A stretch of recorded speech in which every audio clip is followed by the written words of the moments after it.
The wind came from the west, a solid wall of grit that scraped the high desert clean. It rolled over the junction town on the Holbrook line just before sundown, howling like a mourner, thick with the red dust of the territory. Boards on the general store rattled like dry bones. Horses tied to the hitching rail skittered and pulled, their eyes white. The air was so thick a man could chew it. The stage lurching into town was the last arrival before the world went blind. Clara Whitlow stepped down, shielding her face with one arm, her hat tied down so tight the ribbon cut into her chin. She tasted the grit instantly, a fine powder grinding between her teeth. She was bone-weary, her back aching from the long ride. She clutched her worn carpet bag in one hand and a small, leather-bound ledger in the other. Stitched in faded blue thread on its cover were the names of children she had not yet met. The boarding house smelled of stale bacon, kerosene, and the damp wool of the men crowded in the front room. The keeper, a woman named Mrs. Heddle, had a face like dried leather and eyes that had seen too much freight and too little rain. "No rooms, miss," she said flatly, shouting over the wind. "Full up, every cot. The railroad's putting on a new spur line." Clara's shoulders slumped. The dust on her coat felt a pound heavier. "I am Clara Whitlow, the new school teacher. Reverend Pike arranged for my lodging." The woman sighed, a sharp, impatient sound. "Pike, he never checks. Fine." She squinted at a ledger of her own. "There's one room, the small one, supposed to be for Greeley's man. The Smith's assistant, but he ain't claimed it yet tonight. He's late. You can have it. Top of the stairs. Number 6, keys in the lock." Clara thanked her, the words barely audible. She climbed the narrow stairs, her legs trembling with fatigue. The upstairs hallway was dim, smelling of dust and old lye soap. A single kerosene lamp guttered at the far end, casting weak, dancing shadows. The wind moaned against the west wall, pushing its way through the very planks. She looked for number 6. The paint on the doors was scoured and chipped, rubbed smooth by years of sand and passing hands. She found a smudge of black paint that could have been a 6. It could have been an 8, or even a 9. She tried the knob. It turned. The room was dark and blessedly quiet. She stepped inside, dropped her carpet bag by the door, and turned the key in the lock. The click was loud and final in the small space. She didn't light the lamp. She didn't need to see. She only needed to stop moving, to let the world stop shaking. Without even removing her travel-stained coat, she fell onto the narrow cot, her shoes still on, and let the darkness take her. The grit on her face pressed into the thin, rough pillow. Hours passed. The storm raged, a living thing screaming at the windows, trying to tear the town from its roots. Nantan moved through the dark streets, head down, the wind tearing at his coat. He had stayed late at Greeley's smithy, finishing a set of shoes for a freight mule, the fire of the forge a small comfort against the cold. His shoulders ached, and the forge dust powdered his black hair gray. He climbed the boarding house stairs, his steps quiet as always. He reached his door. He put his key in the lock. It would not turn. He frowned. He tried again, jiggling the key gently. The lock was bolted from the inside. This was wrong. He knocked. One hard, sharp rap. "Ma'am, Mrs. Heddle?" "Inside." Clara shot up from the cot, her heart hammering against her ribs as if trying to escape. A man's voice. Nantan knocked again, harder this time, his patience thin. "This is my room." Clara scrambled off the bed, her hand flying to her throat. Who is it?" "Nantan, I rent this room." Her face burned with shame. She had taken his room. She fumbled with the bolt, her hands shaking. "One moment, I am sorry." She pulled the bolt. The door swung open. He stood there, framed in the dim hall light. He was tall, leaner than she expected, with the wide shoulders of a man who worked with his hands. His black hair was tied back from his face with a simple rawhide strip. His face was hard with exhaustion, and the gray forge dust could not hide the dark copper of his skin. A long, pale scar ran down his right forearm, disappearing under his rolled sleeve. He looked past her to the cot, saw the impression of her body, saw her carpet bag on the floor. She saw his eyes, dark and startled. He was an Indian, Apache. She guessed from the high set of his cheekbones and the absolute stillness in his stance. He stepped inside, lit the lantern on the small table by the door. The flame flared, chasing the shadows into the corners. The room was tiny, barely big enough for the cot, a washstand, and a single wooden chair. "This is your room," she whispered, mortified. "The woman downstairs, she said number 6. I thought this was it." Nantan looked at the door. The number was gone. Just a ghost of paint on the wood. He looked back at her. He gave a single, tired nod. "I will go," Clara said, grabbing for her bag.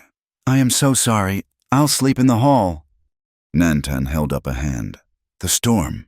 His voice was low, rough. "It is not safe to be out, and the house is full. Mrs. Heddle does not lie about that." He looked at the floor. A few bare boards between the cot and the wall. "I will sleep here." "Oh, no," she said, horrified. "I cannot. It is your room. I will take the floor." "It is my room," he said, not unkindly, but with a finality that stopped her. "You take the cot. I will take the floor." Before she could argue again, the wind hit the building with a sound like a freight train passing through the hallway. The window glass rattled violently in its frame, a sharp crack, and the wooden shutter on the outside tore loose from its top hinge. It banged against the side of the house, a frantic, repeating slam that sounded like a drum. They both flinched, staring at the window. The sound was a threat. "You cannot go out in that," he said, "and I cannot." He unrolled a thin blanket from a pack in the corner she had not seen. He did not look at her again. He sat on the floor, his back against the wall opposite the bed, and wrapped the blanket around his shoulders. He crossed his arms over his chest and closed his eyes. Clara stood frozen for a full minute. This was impossible. This was improper. This was, she realized, the only choice she had. She sat on the edge of the cot, her own back to the other wall. She did not take her shoes off. She did not lie down. They sat in the small, lamp-lit room, two strangers trapped by the wind, listening to the shutter slam, slam, slam. After a long time, the kerosene in the lamp burned low. Nantan stood, turned the wick down, and blew it out. The darkness was absolute, filled only by the howl of the wind and the gunshot crack of the loose shutter. "You are the new schoolteacher," Nantan said into the black. His voice was quiet, just above the storm. "Yes." Her voice was tight with tension. "Clara Whitlow. I arrived today, from Missouri." "It is a hard land," he said. "I am not afraid of hard land," she said, too quickly. A silence stretched, taut and heavy. My fiancé, he died on the trail, near Santa Fe." The words came out thin and brittle, sharp with a grief she kept packed away like fine china. "Fever. There was nothing left for me back home. The school was a chance." Nantan was silent for a long time. She thought perhaps he hadn't heard her over the wind, or perhaps he simply did not care. "My people are from the mountains," he said at last, his voice different. "High up, not this." He gestured to the walls, though she could not see him. "I came down. After the soldiers, they came to the camp. They took boys for scouts. My cousin, they did not ask." He shifted, his back scraping the wall. "And the winter was thin. Too much hunger. No deer. It is better to work, to swing a hammer, even here." He said just enough to be honest, not enough to be pitied. He spoke of hardship as a fact, like the weather, not as a wound demanding sympathy. She understood that. She respected it. "I am sorry," she said, "for his cousin, for the hunger." "I am sorry," he said, "for her fiancé." They sat in the shared dark. The room grew cold. The storm sucked all the heat from the thin walls. Clara began to shiver, a deep, bone-chilling tremor she could not control. Her teeth chattered silently. Nantan heard the tremor in her next breath. He stood, a shadow moving in the black. "You must lie down. Take the blanket from the cot." "No, I can't. You will freeze on the floor." "I am used to the cold." But he knew the floor was ice. He unfolded his own thin blanket. "We share. It is the only way." He laid his blanket over the cot, on top of the thin one already there. He sat on the edge, his back to the wall.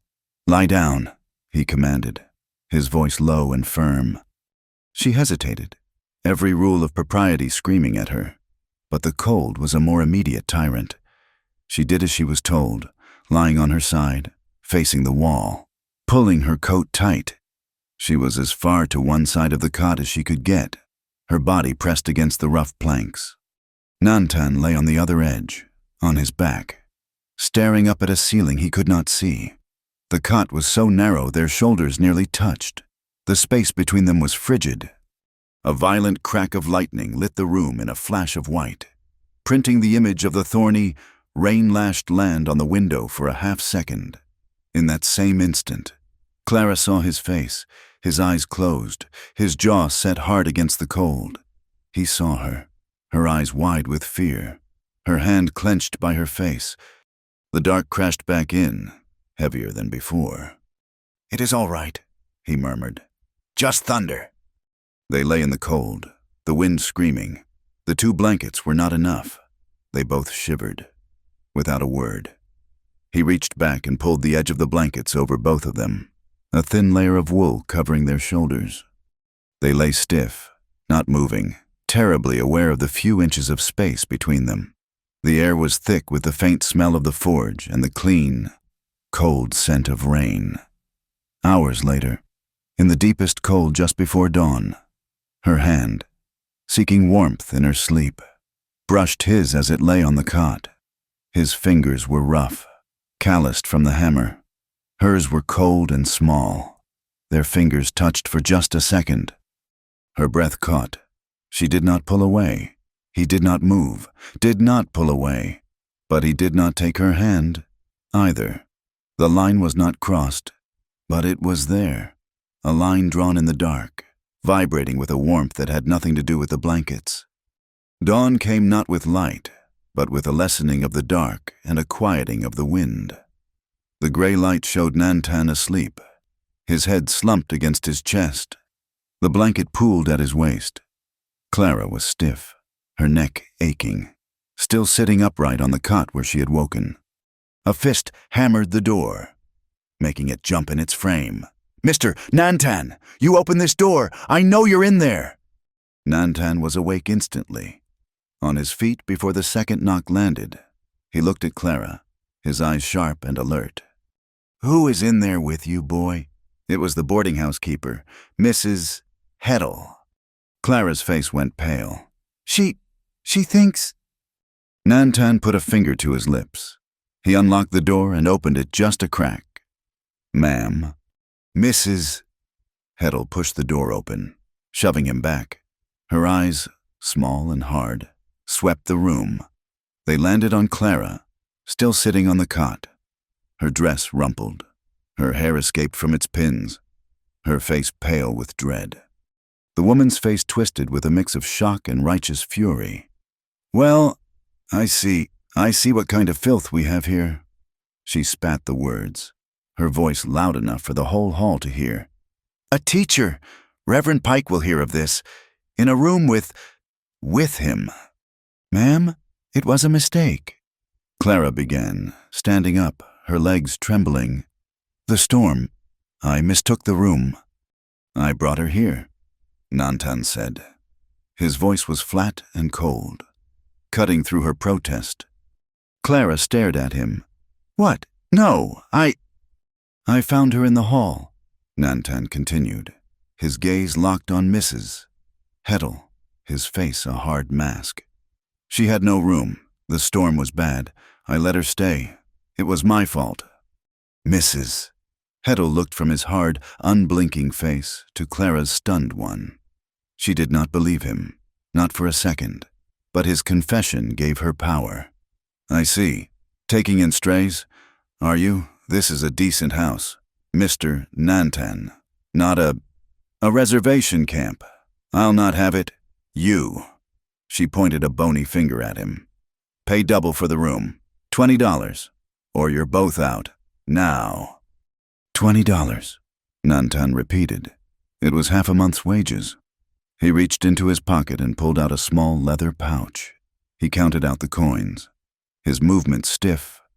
And you, she snapped at Clara. I want you out by noon. I'll tell the Reverend he can find his own lodging for his teacher. She snatched the coins from Nantan's hand and stormed out, leaving the door wide open. The sounds of other doors opening and curious whispers started down the hall. Nantan pulled the door closed. He did not look at Clara. He picked up his coat. You should go, he said, and left the room, his footsteps heavy on the stairs. By 9 o'clock, the story was all over Sand River Junction. The gossip, as Nantan had known it would, twisted the truth into something ugly and cheap. Clara Whitlow, her face scrubbed and her hair pinned so tight it ached, walked to the small clapboard building that served as the church and the Reverend's office. Reverend Pike was a tall, thin man with a perpetually worried expression and hands that fluttered like trapped birds. He did not ask her to sit. Miss Whitlow, he said, pacing his small office, I am dismayed, deeply dismayed. Your reputation must be, and I mean must be, above reproach. This town is a tinderbox. We are trying to build a community of decent, God-fearing folk. Reverend, it was a mistake. The storm, I was given the wrong room. A mistake that found you in the room of an Apache. An army scout, perhaps, but an Apache nonetheless. People talk. Miss Whitlow. They see what they wish to see. This is a warning. He stopped and stared at her. Your position here is conditional. Do you understand me? Conditional. You will find lodging elsewhere. Mrs. Pike has a small room in the attic you may use. For now. She understood. She was ruined before she had even begun. Yes, Reverend. Across the muddy street, Nantan stood before the forge. Mr. Greeley, the smith, a burly man with a soot in his beard and sadness in his eyes, tossed a small, light pouch of coins at his chest. Nantan caught it. That's for the week, Nantan. Nantan hefted it. It was light. It is short, by $5. It's what I can pay. Greeley grunted, not meeting his eye. He hammered a glowing horseshoe, sparks flying like angry hornets. Times are tight, and frankly, your business is your business. But when it starts spooking my customers, it becomes my business. Mrs. Heddle was in here. Asa Bright's foreman was in here. They don't like trouble. I did my work, Nantan said, his voice quiet. And you'll get paid. Just keep to yourself. Customers spook easy. You know that. Nantan pocketed the light pay. He knew. He had always known. Clara left the Reverend's office and walked to the schoolhouse at the edge of town. It was little more than a shed. One room, with a sagging porch and a view of the endless, thorny plain. She stopped. The two front windows were smashed. Glass glittered on the porch boards and in the dirt. Inside, the small room was a wreck. The few rickety benches were overturned. Slates were broken, snapped in half. On the blackboard, someone had chalked a crude, cruel drawing of a woman and an Indian, and written a word beneath it that made Clara's stomach turn.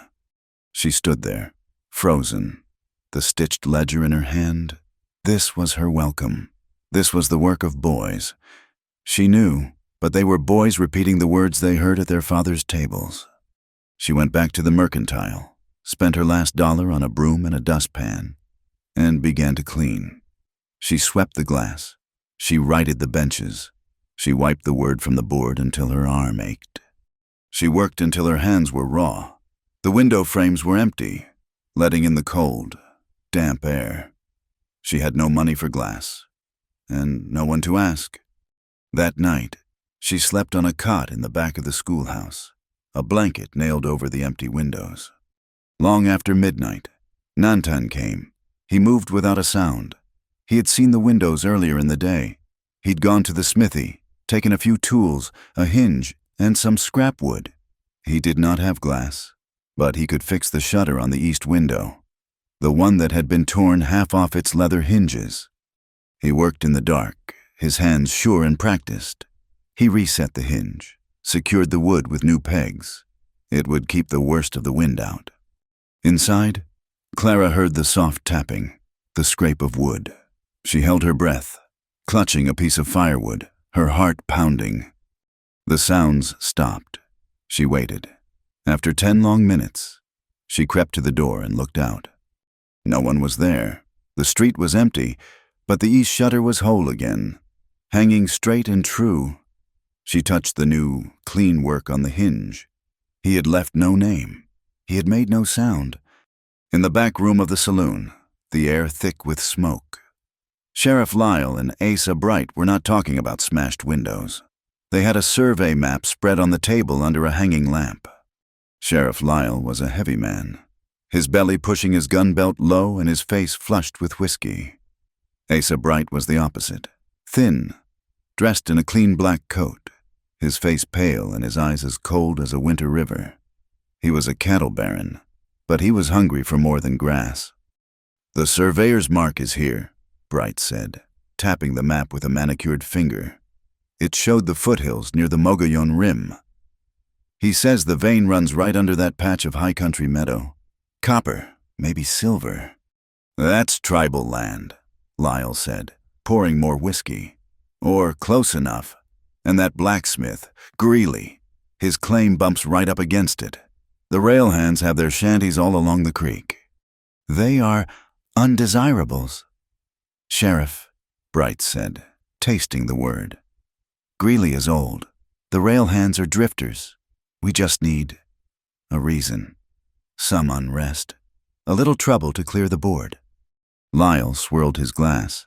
"The Apache families, the ones up on the rim, they come down to trade. It wouldn't take much to spark something. A few stray cows, a missing rifle." "Exactly."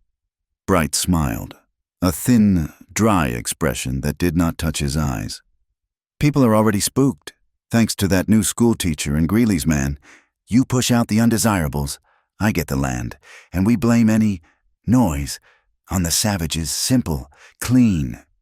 Lyle nodded, drinking his whiskey. "Simple," he agreed. 2 nights later, Clara was at the town pump, hauling water for the schoolhouse.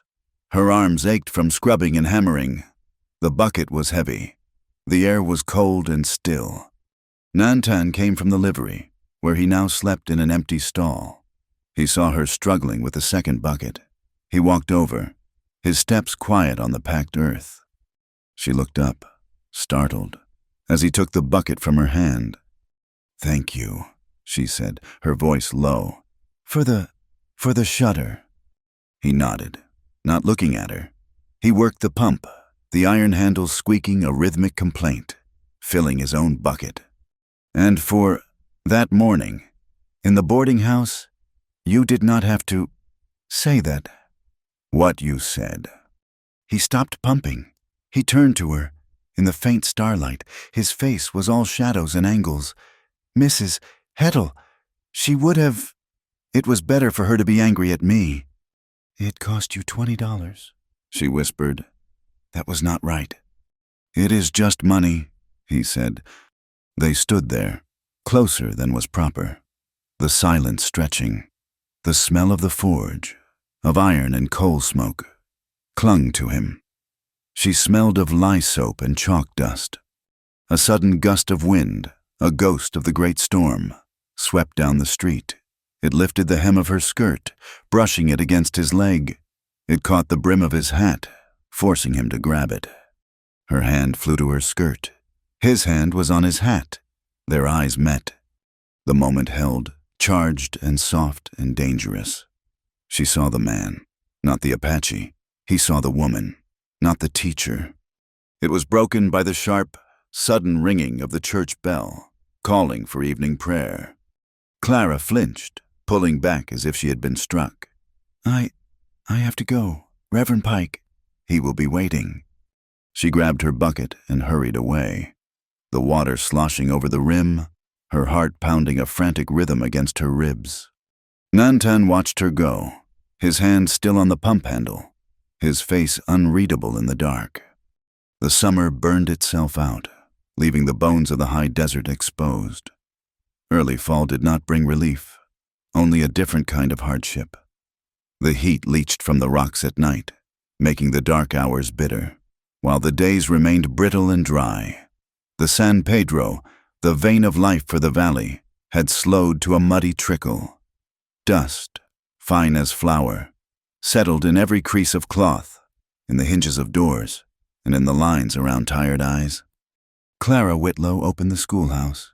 She had 5 students. She had been promised at least 15, but the gossip of that first night had spread, and the respectable families, those who worked the mercantile or the land office, did not send their children. Her pupils were the children of rail hands, a laundress, and 2 itinerant miners. She had 4 readers, 2 primers, and a single copy of a book on geography, its map of the Union missing the Western Territories. She set about her work.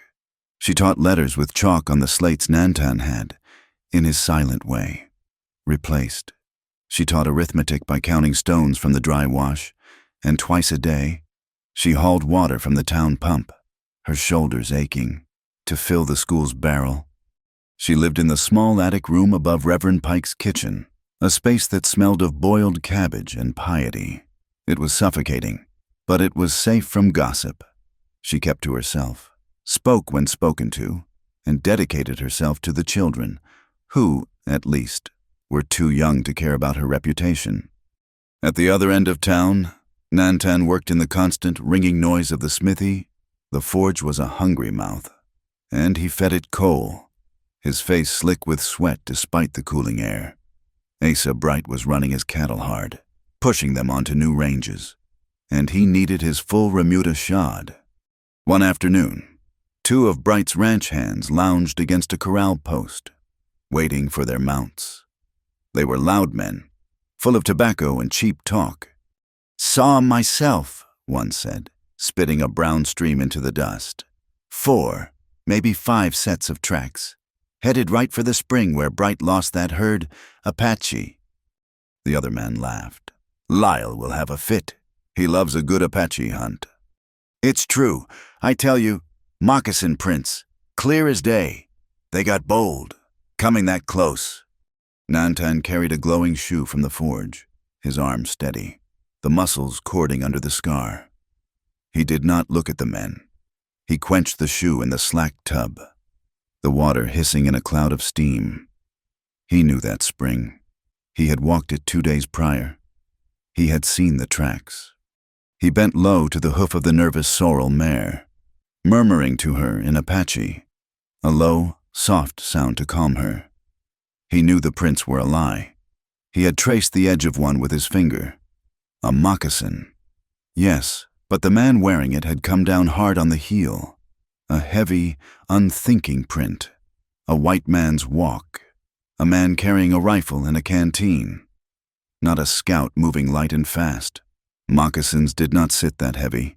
The tracks were staged, laid down by men in boots who had pulled moccasins over them. They were tracks meant to be found. He said nothing. He drove the first nail, the hammer strokes clean and sure. Clara's work did not end when she dismissed her students. One of her pupils, a small, dark-eyed girl named Lita, was falling behind. Lita's father worked on the rail spur, gone for days at a time. Her mother, Maria, was sick, a deep, racking cough that had settled in her lungs. Clara began stopping by their shanty after school, bringing a portion of her own meager supper and sitting with Lita for an extra hour to practice her letters. The shanty was clean but bare, smelling of sickness and the thin, herbal tea Maria drank. One evening, while Lita sounded out words from a primer, Clara helped the mother change her bedding. She took the woman's arm to steady her. "Thank you, miss," Maria whispered, her breath rattling. Clara's fingers brushed against the woman's upper arm and found a patch of raised, tender flesh. She looked. A dark, ugly bruise, finger-shaped, stained the pale skin. Maria pulled her sleeve down, her eyes wide with a sudden, sharp fear that cut through the fever haze. "I fell," Maria said, too quickly. "By the stove." Clara looked at the stove. She looked at the bruise. She thought of Lita, who had been jumpy and quiet all week. "Of course," Clara said softly, her stomach tightening. "Let me get you some fresh water." She stayed until Lita was asleep and Maria's breathing had eased. When she stepped out onto the dark trackside path, the moon was high and cold. The town felt a long way off, the saloon a bright, dangerous smear of light and noise. She pulled her shawl tight and began to walk, her footsteps quick in the dust. She did not know that Nantan watched her from the shadows of the water tower. He had seen her go into the shanties alone, past dusk, more than once. He had seen the rough men who loitered near the tracks, their wages spent on whiskey. He waited until she was past the livery, safe in the better-lit part of the street, before he turned and disappeared back into the darkness. He had his own room at the livery now, a clean stall with fresh hay, but he preferred the roof, where he could see the stars and the entire town. The town held a harvest social in the livery yard. A last bright gathering before winter locked them all inside. Someone had hung strings of lanterns, and a trio of fiddle, banjo, and guitar played tunes that were more spirit than skill. Tables overflowed with pies, smoked hams, and pots of beans. Clara came, mostly out of duty. Reverend Pike had insisted it was her chance to reintegrate herself, to show her face. She stood by the cider barrel, holding a cup she did not drink. The women of the church, led by Mrs. Pike, spoke to her with polite, cold words, their eyes sliding past her to greet others with genuine warmth. She was an outcast, allowed to stand at the edge of the firelight but not to share its warmth. Nantan was not even allowed that. He stood well outside the ring of lanterns, a shadow against the corral fence. He had finished his work, and the smell of roasted corn and apples was sharp on the cold air. He listened to the fiddle music, sounds from a world that was not his, yet it was the only world he had. He watched the dancers, the swirl of calico skirts, the stomp of heavy boots. He saw Clara, standing alone, her head high, her hands clasped in front of her. He saw the women turn their backs to her, a casual, brutal shunning. Clara felt his eyes on her. She looked past the dancers, past the fire, and saw him in the darkness. She stood there for a long minute, the fiddle sawing at a reel. Then, she picked up a second tin cup, filled it with hot coffee from the pot on the table, and walked out of the light. She walked straight to him. The music seemed to fade. He did not move as she approached, his face unreadable. "I thought you might be cold," she said. Her voice was quiet, almost lost. She held out the cup. He looked at it, then at her. He reached out and took it. His calloused fingers brushed her hand.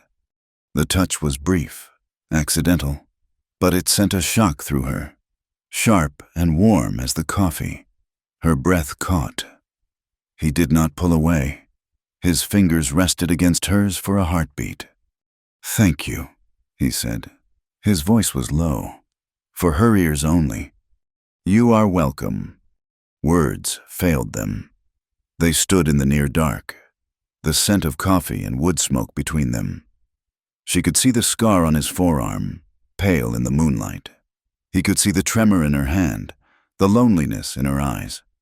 It was a terrifying, beautiful moment. A warmth that had nothing to do with the fire. A desire that crept in and made her want to step closer. To ask him to talk. To ask him to stay. A loud laugh from the yard broke the spell. A group of men stumbled past, headed for the saloon. "I should go back," Clara whispered, pulling her hand away. "Yes," he said, his hand closing around the warm tin. She turned and walked back into the light, her heart pounding a different rhythm from the fiddle. The town's fear, simmering since the drought, needed a focus. Sheriff Lyle gave it one. He chose a camp of itinerant miners, men without names or families, who were panning the last dregs of the San Pedro. He and 3 deputies rode in at dawn. The raid was short and brutal. They tore down tents, smashed sluice boxes, and, miraculously, found a stolen Winchester rifle, one that had been reported missing from Bright's ranch. By noon, Lyle was in the saloon, buying a round. "It's as I feared," he announced, his voice booming. "Vagrants and renegades, working with the Apache, most like, that rifle was Bright's." He pinned a notice to the wall, a reward, $50, offered by Asa Bright himself, for any information leading to the arrest of Apache riders or their associates. Fear swelled and turned ugly. Men started carrying rifles to the pump. Asa Bright's men nailed new signs onto posts all along the creek and near the miners' claims. "No trespassing, no loitering, by order of a Bright." The signs might as well have been names.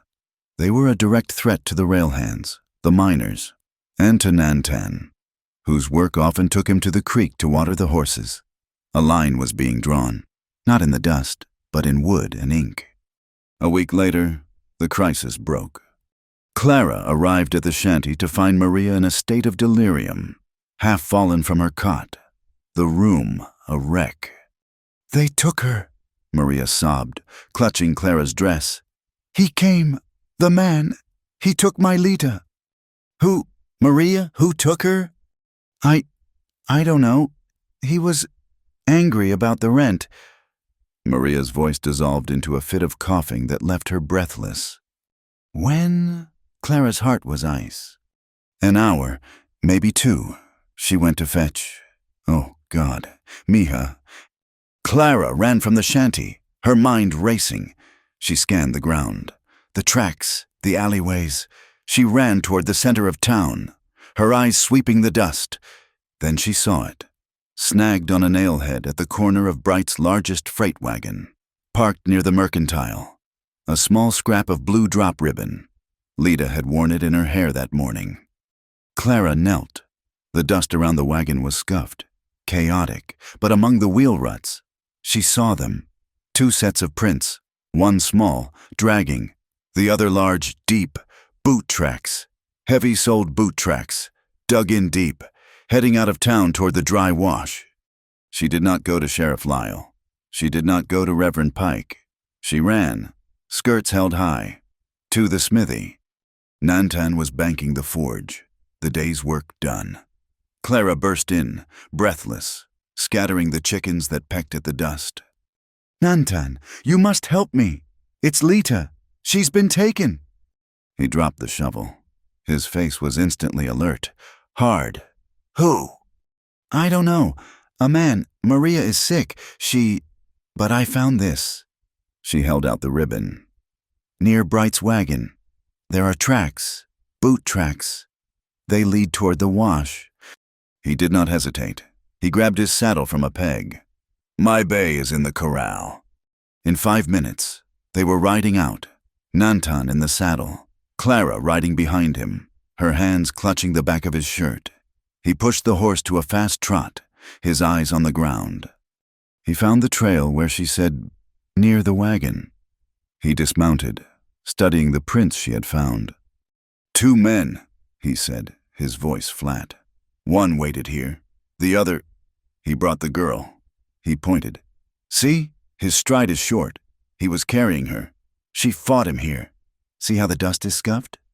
He remounted, Clara scrambling up behind him. He did not follow the main trail, but cut through the greasewood, his eyes reading the land like a book. He was not following the footprints, which were lost in the rocky soil. But the signs— "Here," he said, pulling the bay to a halt. He pointed to a small chia stem, its seed head broken, bent west. "They passed here. They are moving fast." He urged the horse on, tracking by a snapped mesquite twig, a dislodged pebble, a scrape on a rock that was newer than the wind. He led them past the dry wash, up a rise, toward a line of skeletal cottonwoods that marked an old, abandoned line shack. He stopped the horse 100 yards out and slid to the ground.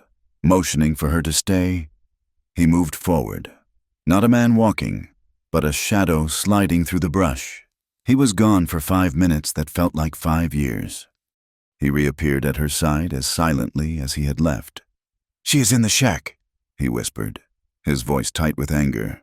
"2 men, Bright's men, the ones from the smithy." "We must— the sheriff."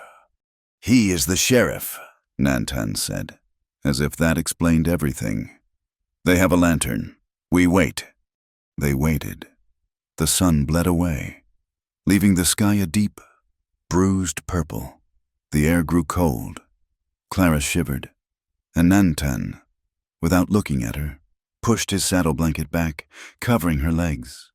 Finally, the shack door opened. Light spilled out, along with the sound of rough laughter. 2 men emerged, buckling their gun belts. "He's crazy," one said. "Grabbing the kid. The Baron's got leverage now, for sure. But this is hard." "Shut up, Hank," the other said. "It's $50 for us, and the rail workers will clear out by Sunday. Now let's get to the saloon. She's tied. She'll be fine till morning." They stomped off toward town, their spurs jingling. Nantan and Clara waited until the sound was gone. Then they ran to the shack. Lita was on a dirty cot, her hands tied, a gag in her mouth. Her eyes were wide and terrified. "Lita!" Clara cried, rushing to her, fumbling with the knots. Nantan used his knife, slicing the ropes and the gag. Lita sobbed and threw her arms around Clara's neck, burrowing into her. "Shh, shh, you are safe," Clara murmured, her own tears blurring her vision. "More are coming," Nantan said, his voice urgent, looking out the door. "I hear horses." They said they were going to the saloon." "A 3rd man," Nantan said, grabbing the lantern from the table. He doused the flame, plunging the room into darkness. "Stay down. Do not speak." He pulled Clara and Lita into the deepest shadow, behind a stack of rotting crates. Clara held the child, pressing Lita's face into her shoulder to muffle her sobs. Footfalls approached. Not 2 men, 1. A match flared, and a new lantern was lit. Sheriff Lyle's heavy face swam in the new light. He looked around the empty shack, his eyes falling on the cut ropes on the floor. He swore, a low, vicious sound. "Hank, you idiots!" he bellowed, storming back outside. "They got her! Find them! They can't have gone far!" Nantan waited. They heard horses crashing through the brush, moving away from them, back toward the wash. "Now," he whispered. He lifted Lita into his arms. "Run! To the horse!" Clara ran, stumbling in the dark, her heart in her throat. Nantan was right behind her, Lita a small, light burden. He threw Clara onto the bay's back, handed Lita up to her, and swung up behind them. "Hold on," he ordered. He did not ride for the trail. He spurred the bay down into a narrow arroyo, the dry, sandy bottom muffling their hoofbeats. He rode hard, the horse sure-footed in the dark, navigating the winding, rocky wash by feel. Clara clutched Lita with one arm and wrapped the other around Nantan's waist, holding on for her life. Her temple was pressed against his back. She could feel the hard muscle, the coiled tension in him, the steady beat of his heart. The world was a blur of shadows, the wind sharp in her face, and the smell of him was iron and horse sweat and wild sage. Her heart pounded against his back, and she did not know if it was from fear or from the hard, solid, safety of the man she was clinging to. They rode into town from the south, emerging from the arroyos into the alleys behind the church. The town was ablaze with light. Men were shouting, running with lanterns. As they rode into the main street, Sheriff Lyle and his deputies converged on them, rifles raised. "Hold right there!" Lyle shouted, his face triumphant. "We found our kidnapper!" "He is not!" Clara slid from the horse, holding Lita tight. "He saved her! It was Bright's men, Hank and the other one. They took her to the line shack." "Is that so, Miss Whitlow?" Lyle sneered, dismounting. He grabbed Nantan's arm. "Or did this Apache snatch her, and you're just confused? Maybe he threatened you." "That is a lie?" Clara's voice was high and trembling, but it was clear, and it carried. Townsfolk were gathering, their faces pale in the lantern light. "We heard them. They said the Baron's leverage. They are working for Asa Bright." "She's hysterical," Lyle said, shoving Nantan toward his deputy. "Lock him in the storeroom." "You will not." The voice came from the smithy. "Mr." Greeley stood in the doorway, a heavy smithing hammer in his hand. "That's enough, Lyle," Greeley said, walking into the street. Nantan was with me, on the smith floor, most of the evening. We were working on Bright's own wagon wheel. He only just left, not 30 minutes ago. Lyle stared at the blacksmith. It was a lie, a bold and obvious one. But Greeley was a respected man. He had seniority. "He's covering for him," Lyle snarled. "Am I?" Greeley said, his voice a low rumble. "Or are you arresting a man who just brought a lost child home? You'd best be sure of your footing. Sheriff, real sure." Lyle looked at Greeley's hammer. He looked at the faces in the crowd, now muttering, uncertain. He looked at Clara, her eyes blazing with fury, and at Lita, clinging to her. He let go of Nantan's arm. "This ain't over," he growled. "Not by a long shot. Go on home, all of you." Nantan looked at Greeley.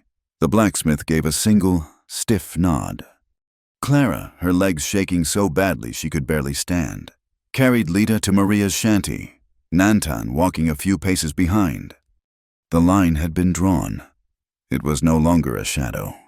It was a clear, deep cut in the dust of the town, and everyone could finally see it. The first frost came early, a brittle white sheet that killed the last of the rabbit brush. It was a promise of the winter to come, and the promise was mean.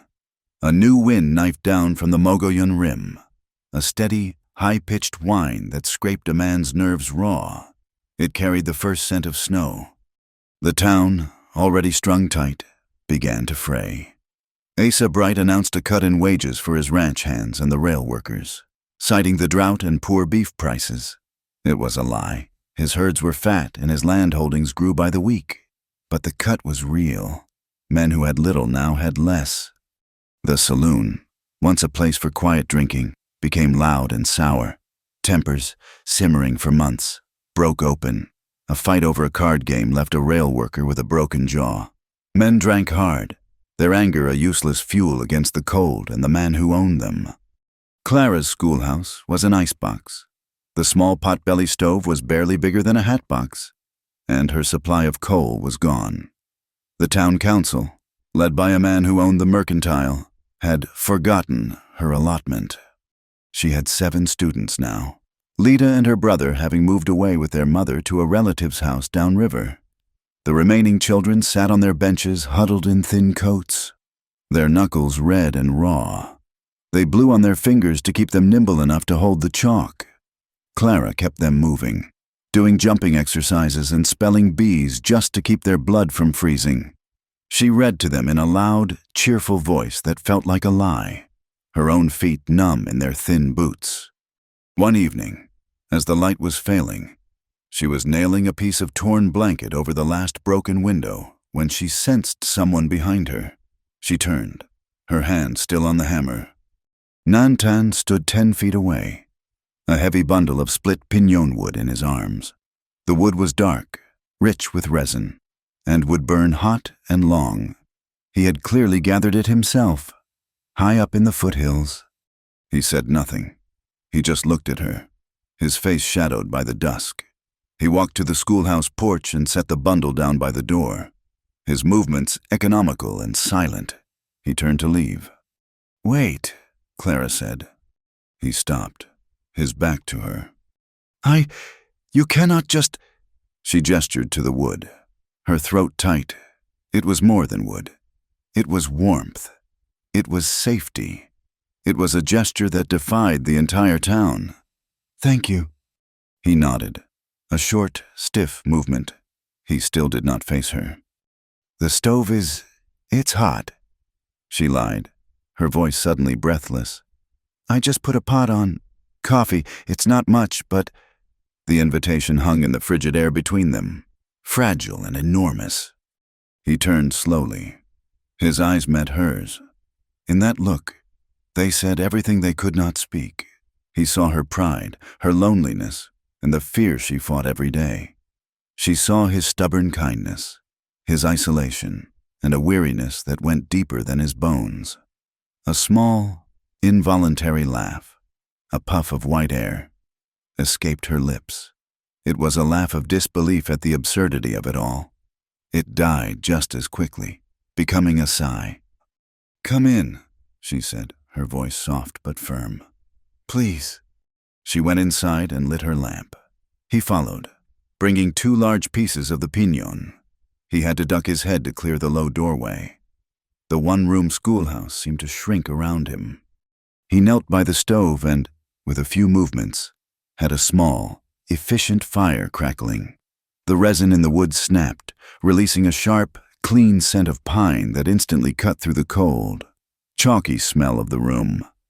Clara busied herself with the coffee pot, her hands shaking slightly. She was intensely aware of him, of his presence in her small space. She left the schoolhouse door cracked wide open. It let in a knife of cold air, but it was a necessary sacrifice. It was the only way to stay within the bounds of propriety, to guard against the vicious rumors she knew were always waiting. She poured the steaming, bitter coffee into 2 tin cups. He took one, his rough fingers brushing hers. "It is good wood," he said, his voice low, warming his hands on the cup. "It is," she said. They stood on opposite sides of the small stove, the new heat rising between them. I do not know how to thank you." "No thanks," he said. "Children should not be cold." They drank in silence. The wind howled outside, rattling the blanket on the window. But inside, the small stove began to radiate a powerful heat. The scent of piñón and coffee was a small, defiant comfort. "Greeley is worried," Nantan said, staring into the flames visible through the stove's grate. "Bright's men do not come for shoes. They ride to the next town. They want him to fail. They want the smithy. They want everything," Clara whispered. He looked at her, his gaze direct. "Be careful, at the pump, after dark." "I am," she said. "You are too." He finished his coffee, set the cup on her desk, and nodded his thanks. He was gone as silently as he had come, a shadow slipping back into the wind. Clara stood by the stove for a long time, letting the warmth of the fire and his brief presence soak into her skin. The next day, Reverend Pike paid her a visit. He did not come to the schoolhouse, but requested her presence in his office, a room that always felt cold, no matter how high the fire. He fluttered his hands, avoided her eyes, and cleared his throat 3 times before speaking. "Miss Whitlow," he began, "I must, as your employer and your spiritual guide in this trying place, I must advise you. Advise me, Reverend. It has come to my attention, again, that you are associating with Mr. Nantan." He said the name as if it tasted bad. "He brought firewood for the school. Reverend, the children were freezing. The wood you promised never arrived." "That is a matter for the council," he snapped, his composure breaking. He stood and paced. "Clara, You must understand. You are a woman alone. Your reputation is all you have.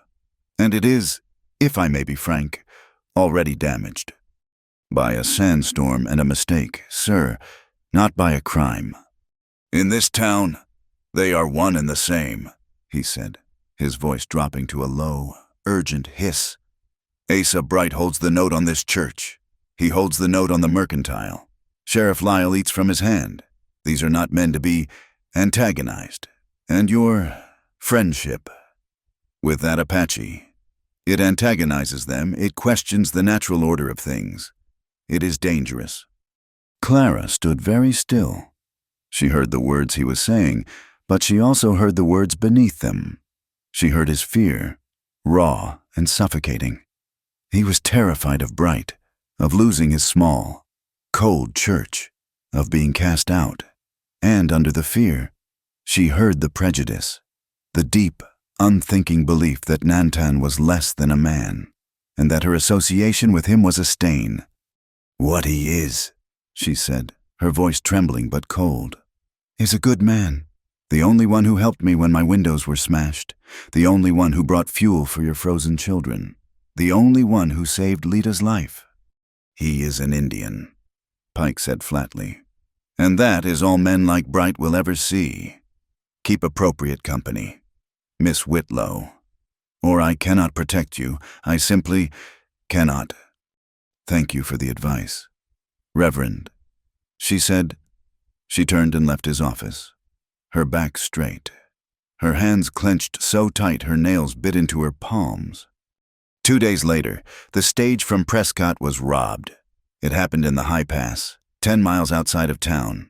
The driver, a man named Silas, came in with his hands bound and a cut over his eye. The strongbox, containing the railroad payroll, was gone. Instantly, the town lit up with rumors. Renegades! Apache! The words were hissed in the general store and shouted in the saloon. Sheriff Lyle, looking grim and important, immediately posted a posse. We ride at dawn, he announced from the saloon steps. We will find these savages and bring them to justice. Clara was in the mercantile, buying flour, when Silas the driver came in to have his head bandaged. It wasn't Apache, he was muttering to the storekeep, his voice low. I told Lyle. I told him 3 times. They wore masks. Sure, but they were white men, big men, and they spoke clear, polished English. One of them called the other lieutenant as a joke. Hush, Silas, the storekeep said, glancing nervously at the other customers. Sheriff knows what he's about. He knows nothing, Silas insisted. He asked me which way they rode. I told him they cut south, toward Bright's grazing lands, and he's taking the posse north, toward the rim. Clara paid for her flour and left, her blood cold. Lyle was not looking for the robbers. He was using the robbery as an excuse to hunt. The weather turned foul. The cold, dry wind gave way to a week of icy, miserable rain. The streets turned to a thick, ankle-deep mud that sucked at boots and wagon wheels, and Clara fell ill. It started as a tickle in her chest, a cough she blamed on the chalk dust and the cold. Within 2 days, it was a deep, racking cough that tore at her lungs and left her breathless. The fever came on the 3rd night. She lay on her cot in the attic room, shivering, the sound of the rain on the roof a relentless drum. Mrs. Pike left a cup of broth and a pitying look outside her door, but did not enter. Clara drifted in and out of a fevered haze. She was on the trail with her fiancé, the wagon stuck, the fever burning in his eyes. She was in the schoolhouse, the windows smashed, the cruel words still on the board. In a moment of clarity, she heard a sound. Not in the house, but outside. She dragged herself from the cot, stumbling to the small attic window. In the alley below, sitting on a rain-soaked crate by the back door, was Nantan. He was soaked to the skin, his hat pulled low, his blanket wrapped around his shoulders. He was just sitting, a guard. She opened the window, the cold air hitting her like a slap. Nantan, what are you doing? You will die of cold. He looked up, his face slick with rain. You are sick. Go home, she cried, her voice breaking into a cough. Go to the livery, get warm. He shook his head. Reverend Pike, he would not let me in. This is close enough. She began to sob, a mixture of fever, fear, and a terrible aching gratitude. Wait, she whispered. She staggered down the stairs, her legs shaking, and unbolted the kitchen door. She opened it. He stood on the step, dripping, holding something out to her. It was a tin cup, steaming. Cedar, he said, boiled. It is good for the lungs. She took it, her hands shaking so badly he had to steady them. You cannot stay out there. I will stay, he said. Then, stay here. She pointed to the floor, just inside the kitchen, by the cold stove. On the floor, just out of the rain. He looked at her, then at the dark, cold kitchen. He knew the Pikes were asleep upstairs. He gave a single nod, stepped inside, and sat on the floor, his back to the wall, his wet blanket pooled around him. Clara went back to her room, clutching the hot, fragrant tea. She fell back into the fever, but the dreams changed. She dreamed of pine scent and the sound of someone whittling. When the fever broke 2 days later, she felt weak as a newborn, but the cough had eased. She went downstairs. Nantan was gone. The floor where he had sat was dry. On the kitchen table sat a small, perfectly carved wooden horse, its head up, its mane flowing. She picked it up, the wood still holding a faint warmth. She was weak for another week, but the town's troubles did not wait. A new storm, this one full of sleet and violent wind, tore through the valley. It snapped the new telegraph line, cutting them off from Prescott. Worse news came by a half-frozen rider. 2 of Bright's own freight wagons, hauling ore from a new mine, had overturned in Box Canyon. The road was washed out, and one of the drivers, a young man barely 18, was pinned beneath a wheel. Sheriff Lyle, warm in the saloon, called it an act of God, and said no posse could ride in this. Nantan heard the news at the livery. He threw his saddle on his bay and was riding out before the rider had even finished his story. He did not care that it was Bright's wagon. He cared that a man was pinned. He rode into the teeth of the storm. He found the canyon, the wagons like broken toys in the flash flood mud.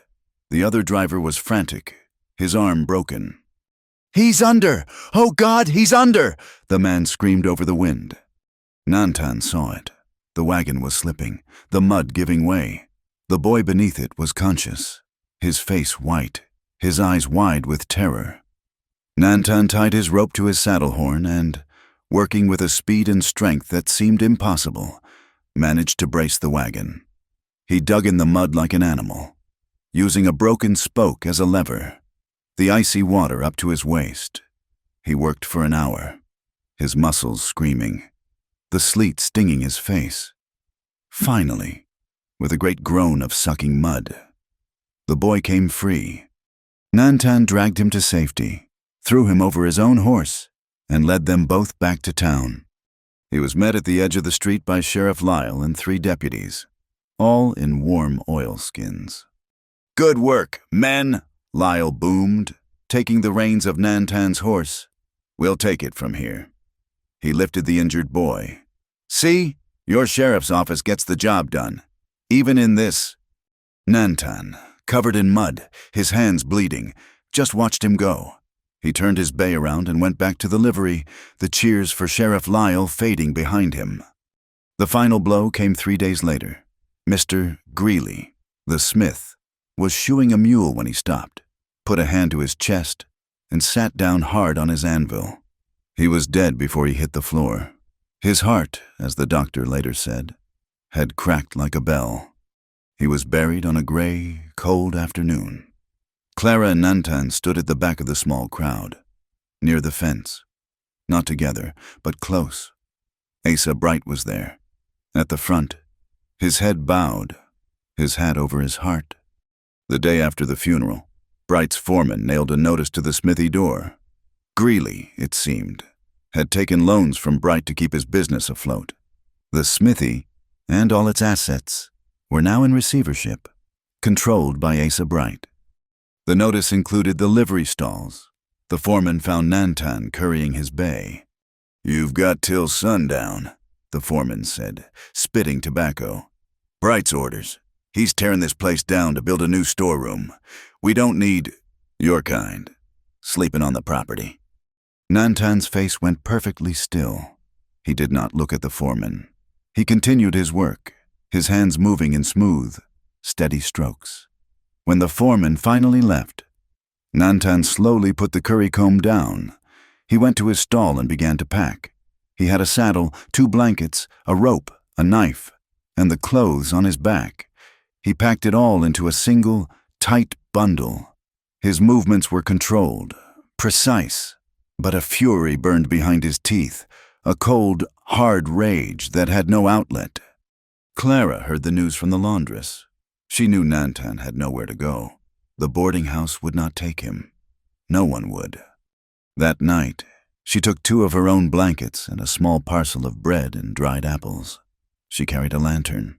She found him behind the burned-out shell of the old tannery, where he had built a miserable lean-to of scrap lumber and rusted tin. He was sitting on his saddle, staring into a small, smokeless fire, the wind whipping the torn edges of the tin roof. He looked up as she approached, his face hard and closed in the lantern light. "You should not be here," he said, his voice flat. "You should not be here," she countered, her voice shaking with her own anger. It is not right." "It is what it is." "No." She stepped into the lean-to. It was tiny, barely big enough for one man to lie down. The wind cut through the gaps in the walls. "Take these." She held out the blankets. "And this." He looked at the blankets, then at her face. Her hair was loose, blowing in the wind, her face pale and fierce. The lantern light caught the moisture in her eyes. He did not move to take them. "Nantan, please," she whispered. "Do not be so proud that you freeze." He slowly reached out, not for the blankets, but for her.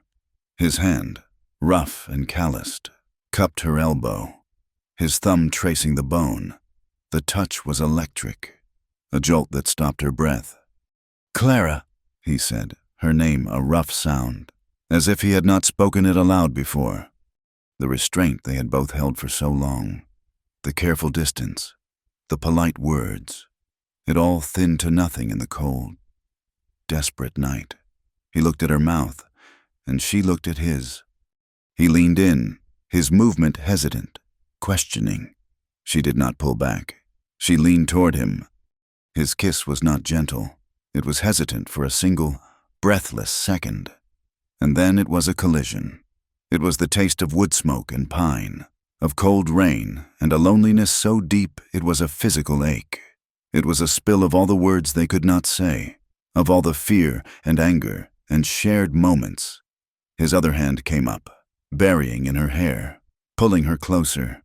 Her hands, still clutching the blankets, pressed against his chest. It was knee-buckling, a desperate, drowning kiss that stole the air from her lungs and sent a fire through her veins that had nothing to do with the small, dying coals at their feet. They broke apart, gasping, their foreheads pressed together. They were both trembling. The blankets lay forgotten at their feet. The taste of smoke and the faint, sweet trace of the apple she had eaten was on her mouth, on his. She started, but she had no words. "Cut," he began, but he did not know what to say. They just stood there, breathing each other's air, the reality of what they had done settling on them, heavy and terrifying and wonderful. They had crossed the line. The smell of smoke pulled them apart. It was not Nantan's fire. It was a new smell, sharp and chemical, carried on the wind. Nantan raised his head, sniffing. "Kerosene," he said, his voice hard. He looked south, toward the creek. A faint, ugly orange glow was beginning to stain the clouds. "The miners' camp," Clara whispered, Horrified, they ran. By the time they reached the creek, the camp was an inferno. The collection of tents and rough shacks was engulfed in flames. Men were shouting, dragging belongings, their faces lit by the fire. "It went up like a match," one man yelled, his beard singed. Clara ran to a man sitting on the ground, clutching his arm, his sleeve smoking. She ripped the cloth away, revealing a red, blistering burn. "Water!" she yelled. Nantan was already moving through the ruins, his eyes scanning, not for people, but for the cause. He saw it near the edge of the camp. A sign, freshly painted, had been nailed to a tree. The letters lit by the fire, "Keep clear." Below it, in the mud, lay the remnants of the kindling. Not just brush. Nantan knelt, pulling a piece of charred wood from the mud. It was heavy, soaked in kerosene. It was a piece of a railroad tie, and seared into its side, faint but unmistakable, was the looped B of Asa Bright's cattle brand. Clara was tending to the burned man when Nantan came to her side. He held out the piece of wood. She looked at it, at the brand, and then at his face. His eyes were cold as frozen iron. "He used his own brand," she breathed. "He's not even hiding it." "He does not have to," Nantan said. "He has the sheriff. He has the town." They looked at the fire, at the displaced, injured men. They looked at each other. The kiss, the warmth, was still between them. But now it was forged into something harder. It was an alliance. "The tracks," she said, her voice low and fierce. "The stage tracks, Lita, the stage robbery, now this." "And the map," Nantan said. "The one Lyle and Bright were looking at. The one for the land near the rim. Greeley told me about it. Bright wants the ore." "They will not stop," she said. "He will burn everyone out. He will kill someone." "Yes," Nantan said. He looked down at the branded tie in his hand. "He needs a ledger, a map, a witness." "We find it," Clara said. It was not a question. "It is dangerous," he said, looking at her, his meaning clear. "They know about us. After tonight, they will be watching." "I am not afraid of Reverend Pike's warnings," she said, her hand finding his. She squeezed his fingers, her own still sticky with mud and soot. "We find the proof." He looked at their joined hands, then at her face, lit by the flames of the burning camp. He squeezed back. He knew what it meant. To choose her and to choose this fight was the same thing. It was to choose a path from which there was no turning back. Winter tightened its grip on the high desert, locking its jaws on the valley. The wind, which had howled for weeks, fell quiet, replaced by a cutting stillness. Snow began to fall, not in soft flakes, but in hard, dry pellets that blew sideways, parallel to the frozen ground. Up on the Mogollon rim, the great pines were draped in white, their branches heavy. Herds of elk, driven from the high country, moved like ghosts through the timber, silent and desperate for the smallest patch of exposed grass. The world narrowed. It shrank to the plume of steam from a horse's nostril, the sharp scent of pinon smoke on the air, and the deep, abiding ache in a man's joints. Nantan knew they could not wait for the thaw. The fire at the miners' camp was a clear signal. Asa Bright was done being subtle. He was clearing the board. They rode out 2 days later, well before the sun cracked the gray horizon. Nantan was on his bay, the horse restless in the biting cold. Clara was mounted on a shaggy, quiet mule, one Nantan had forgotten to return to the livery's new owners after Mr. Greeley's death. She was bundled in every layer she owned, her face wrapped in a wool scarf until only her eyes were visible. They carried the branded railroad tie wrapped in a grain sack. They did not take the main trail. Nantan led them up through the frozen arroyos, climbing out of the valley into the foothills, where the snow deepened and the wind returned. The air thinned, stinging their lungs. By midday, they were in a different world. a high, white wilderness of rock and stunted spruce. Nantan stopped in a clearing screened by heavy branches, a place invisible from the pass below. A man stepped from the rocks, seeming to materialize from the snow itself. He was dressed in skins, a rifle held easy in his arms. He was younger than Nantan, but his face was harder, carved from the same stone and ice that surrounded them. This was Taza, Nantan's cousin. He had a small fire built, smokeless, in the lee of a boulder. He nodded once to Nantan, his eyes moving to Clara, curious but guarded. "He is here," Nantan said to her, dismounting. He spoke to Taza in low, quick Apache. Taza nodded again and handed Clara a tin cup of hot, bitter tea. It burned her throat, but it sent life back into her frozen hands. "They were here," Taza said, his English slow and careful for her. 4 days passed before the deep snow." He gestured up the slope. "Not cowboys.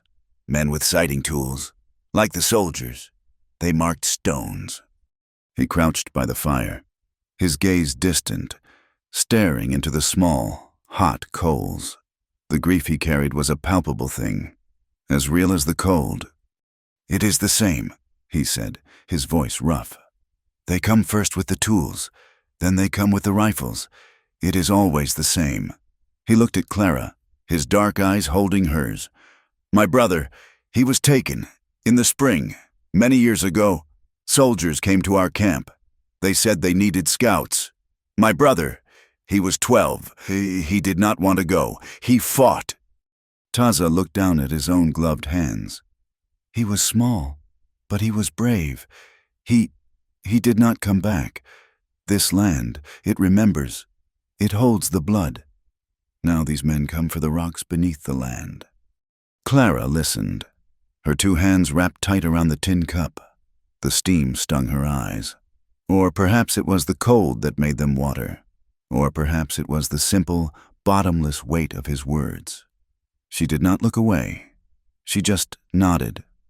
Once, to show that she had heard. Taza led them. He moved through the snow with a silence that shamed even Nantan.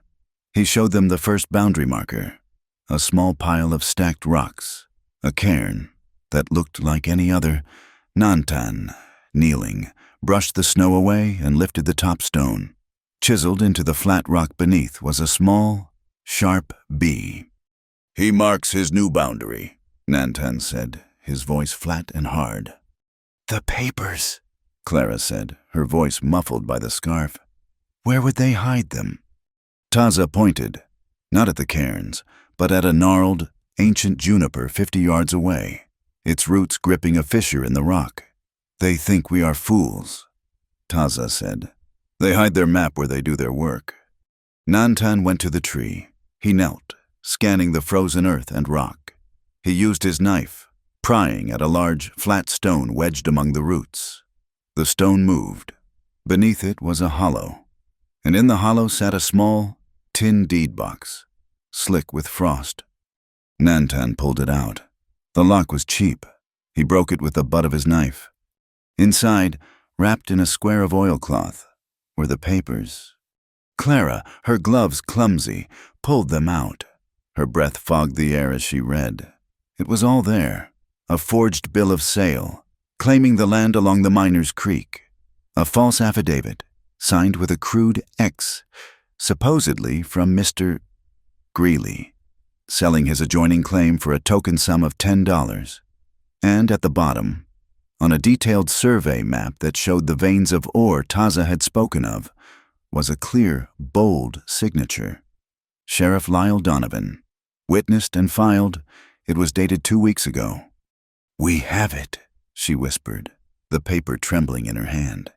"He signed it. The sheriff signed it all." "We go," Nantan said, packing the box and the papers into his saddlebag. "Now, before the sky closes." The sky was already closing. As they began their descent, the light snowfall turned to a driving, icy sleet that stung their faces and coated the rocks in a treacherous glaze. They moved slowly, carefully, navigating a narrow pass walled in by tall spires of black basalt rock. The first shot was a flat crack that echoed instantly off the stone. The bullet screamed past Clara's head, so close she felt its heat, and shattered a shard of rock from the spire beside her. "Ambush!" Nantan yelled. A second shot. The mule Clara rode screamed, a high, terrified sound, and stumbled to its knees.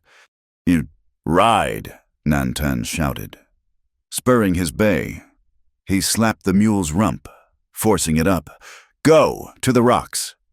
Clara clung to the mule's neck, digging her heels in, terror a cold fist in her stomach. Nantan angled his horse away, drawing their fire.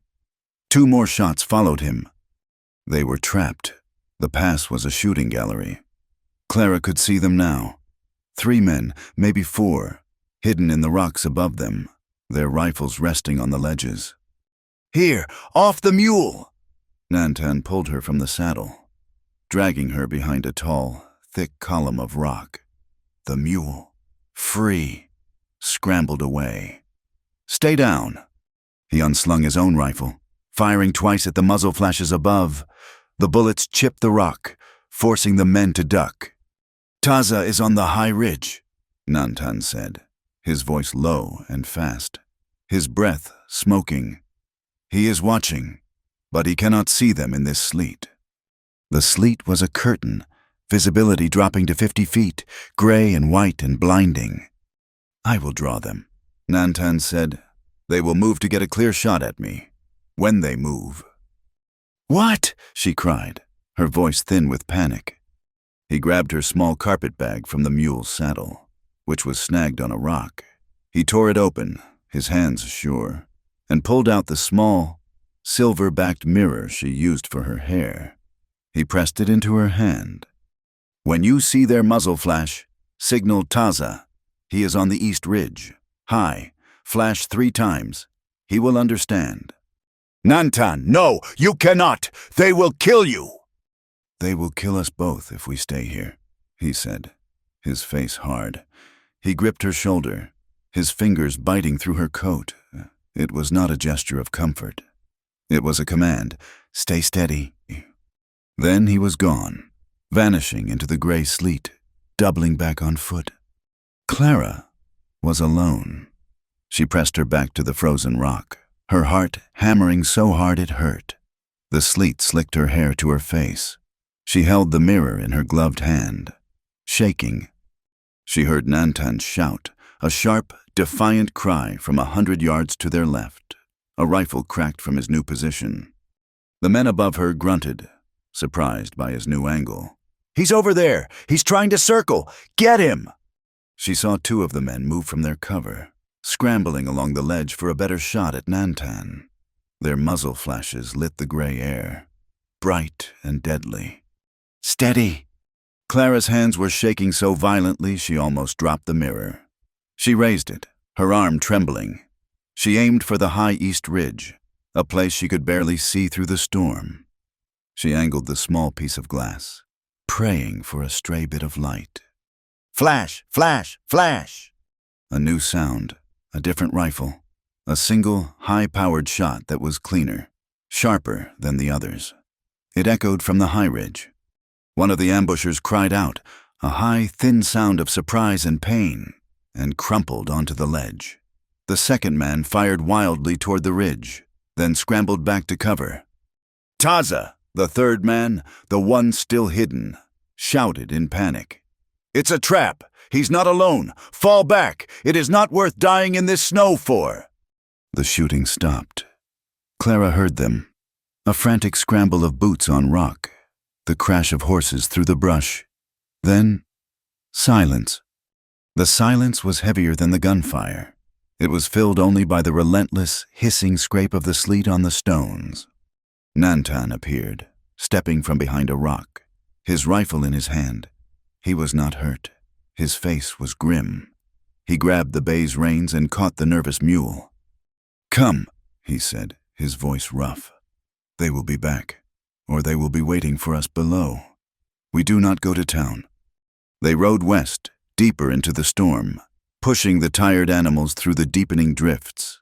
The world was a blur of white and gray. Nantan did not slow. He seemed to know every rock, every turn. Hours later, as the light began to fail, he found what he was looking for. An old, abandoned line shack, built years ago by the telegraph company and now half collapsed, its roof sagging. "We stay here," he said. "The storm will cover our tracks." The shack was tiny. One room, the wind whistling through the gaps in the planks. But the roof was mostly intact, and there was a small, rusted stove. Nantan gathered deadfall from under a sheltered rock ledge, wood that was dry despite the storm. He used his flint and steel, and soon a small, cautious fire crackled in the stove, offering a weak, smoky warmth. They were soaked to the skin, their clothes freezing to their bodies. Clara's teeth chattered so violently she could not speak. Nantan pulled the last of his supplies from his saddlebag, a single, hard sliver of pemmican. He gave it to her. She was too cold and too exhausted to argue. They had one blanket. His, the ones she had brought him, were lost, back in the ruined lean-to in town. He laid the single, rough wool blanket on the floorboards, as far from the drafty door as possible. "We share," he said.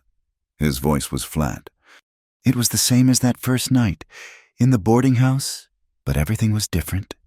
She sat, pulling her knees to her chest, trying to stop the violent shivering. He sat beside her, feeding small twigs into the fire. The cold in the room was a living thing, a presence that pushed them, pressing them closer. He draped the blanket over her shoulders, then his own. They sat side by side, their shoulders touching, their breath misting in the air. "My fiancé," Clara said, her voice a reedy whisper, her teeth chattering. "His name was Thomas. He was a good man, a kind man, but he never saw me, not like this." Nantan was quiet for a long time. He held his hand out to the small fire, then looked at the long, pale scar on his forearm, visible in the faint light. "This," he said, his voice low, "from the soldiers. The day they took Taza's brother. I was young. I tried to stop them. A sergeant. He had a knife." She reached out, her fingers numb and trembling, and traced the raised line of the scar. His skin was cold, but beneath it, she felt the steady, stubborn heat of his life. He turned his hand, his palm rough and calloused, and caught her fingers. He did not kiss her. He just looked at her, his eyes dark in the firelight, filled with the chase, the cold, and the long, hard months behind them. He saw her, the fear and the fight, all of it, and she saw him. "Clara," he whispered. It was not her name. It was a question, an offering, and a statement, all at once. She leaned her head against his shoulder, a small, tired movement. "Nantan," she whispered back. It was her answer. The world outside howled. The wind screamed through the broken planks of the shack, a sound of pure desolation. The cold pressed them, demanding they get closer. He lay back on the floor, pulling her with him, his arms going around her. He drew the single, rough blanket over them both. She was tucked against him, her frozen face pressed into the warm, smoky wool of his coat, her arms around his waist. He held her tight, his hand stroking her hair, his other arm a solid bar against her back. This was not the desperate, frantic kiss by the lean-to. This was slow, reverent, and as inevitable as the winter. It was not a blaze. It was a deep, quiet warmth, a furnace they built together in the heart of the ice. They whispered truths in the dark. He spoke of his first winter alone, of the hunger. She spoke of her father, of the feeling of being unwanted, of her fear on the stagecoach. He traced the line of her jaw. She traced the scar on his arm. Their desire, which had been a dangerous spark, was now a steady, burning ember. It was the only thing keeping the cold out. Outside, the storm tried to tear the world apart. Inside, two people, pressed close under one blanket, chose to be brave in a different, quieter way.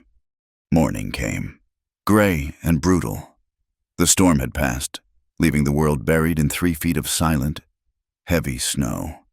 The first thing they saw when Nantan opened the door was the smoke. It was a thick black plume, rising heavy and straight in the still, freezing air. It was not the scattered wood smoke of a dozen chimneys. It was one single, greasy column. It rose from the valley. It rose from town. "No," Clara breathed, her hand flying to her mouth. "No, not the town." Nantan's face was granite. "The schoolhouse." They rode hard. The bay and the mule fighting through the deep, exhausting drifts. It took them 3 hours to cover what should have taken 1. The smoke was coming from the edge of town, from her schoolhouse. It was not a building anymore. It was a smoking, black ruin. The chimney stood alone, a dark monument against the white snow. The smell of burned pine, wet ash, and something else, something chemical, hung in the air. Clara slid from the mule, her legs numb, and staggered into the ruin. The snow hissed where it touched the still hot embers. Her desk was a pile of charcoal. The children's benches were gone, vaporized. The stove was a warped piece of metal. The chalkboard, the big one Nantan had helped her mount, had fallen from the wall. It lay on the ground, cracked cleanly in 2, like a split rib. She knelt in the slush and ash, her knees soaking. She saw something in the debris, a slate, one of the children's slates, the one Lita had used. It was half melted. The edges bubbled and warped from a heat so intense it had softened the stone. She picked it up. She held the ruined, useless thing in her gloved hands, and she began to shake. It was not a shiver from the cold. It was a deep, violent tremor of pure, undiluted rage. Sheriff Lyle was already on the main street, his face grim with false authority, his voice booming for the small, frightened crowd of townsfolk. "This is what we face," he shouted, pointing to the plume of smoke. "This is the work of renegades, the same savages who robbed the stage, the same ones who burned the miners' camp. They have come for our children." He nailed a new notice to the mercantile door, the paper white against the dark wood. "By authority of the Arizona Territory, an emergency rule is in effect," he read. "A curfew is set for 8 o'clock. My deputies will patrol every street. Any undesirables or persons without business will be subject to search and arrest. This is for your protection." Searches. Clara met Nantan's eyes across the street. Lyle was not looking for arsonists. He was looking for them. He was looking for the deed packet. As if on cue, Asa Bright stepped from the mercantile, his clean black coat immaculate, his face a mask of civic sorrow. "A terrible tragedy," he said, his voice smooth and carrying. "Our children's future, gone up in smoke, but this town will rebuild. I will personally arrange for new lumber to be brought in from my mills." He paused, looking at the stunned faces. "Of course, materials are scarce. The cost will be high, but I will offer it to the town, at just double the usual rate. For the children." He was playing the savior, with his own matches in his pocket, and finding a way to profit from it. "We cannot stay," Nantan murmured, his hand on her arm, pulling her away from the smoking ruin. "He will search the livery. He will search the Pike's attic. He is looking for the papers." "The packet," Clara said, her hand instinctively going to her coat, where the papers were now hidden. "We have to hide it. Somewhere he will never look." "The mission," Nantan said instantly. "Downriver, Padre Miguel. He was a friend to Greeley. He is an honest man." They did not rest. They got back on the tired animals and rode south, staying in the low arroyos, hidden from the main road. The mission was 10 miles away, a small, crumbling adobe church that served the poor rail workers and the local Apache families. Padre Miguel was a small, Ancient man, his face a map of deep wrinkles, his dark eyes kind but missing nothing. He listened, his hands steepled. Clara and Nantan told him everything. They showed him the branded wood. They showed him the forged papers, Lyle's signature bold and damning. The old priest crossed himself.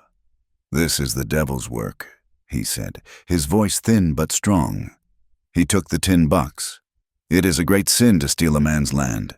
It is a greater sin to do it with a lie." He looked at them. "I will hide this. I will hide it where only God and I can find it. It will be safe until it is needed. Go with God, my children." They rode back on a low trail, the sense of being watched a prickle on their necks. The snow was lighter in the valley, but the cold was relentless. They found him near the creek, half buried in a snowdrift, moaning.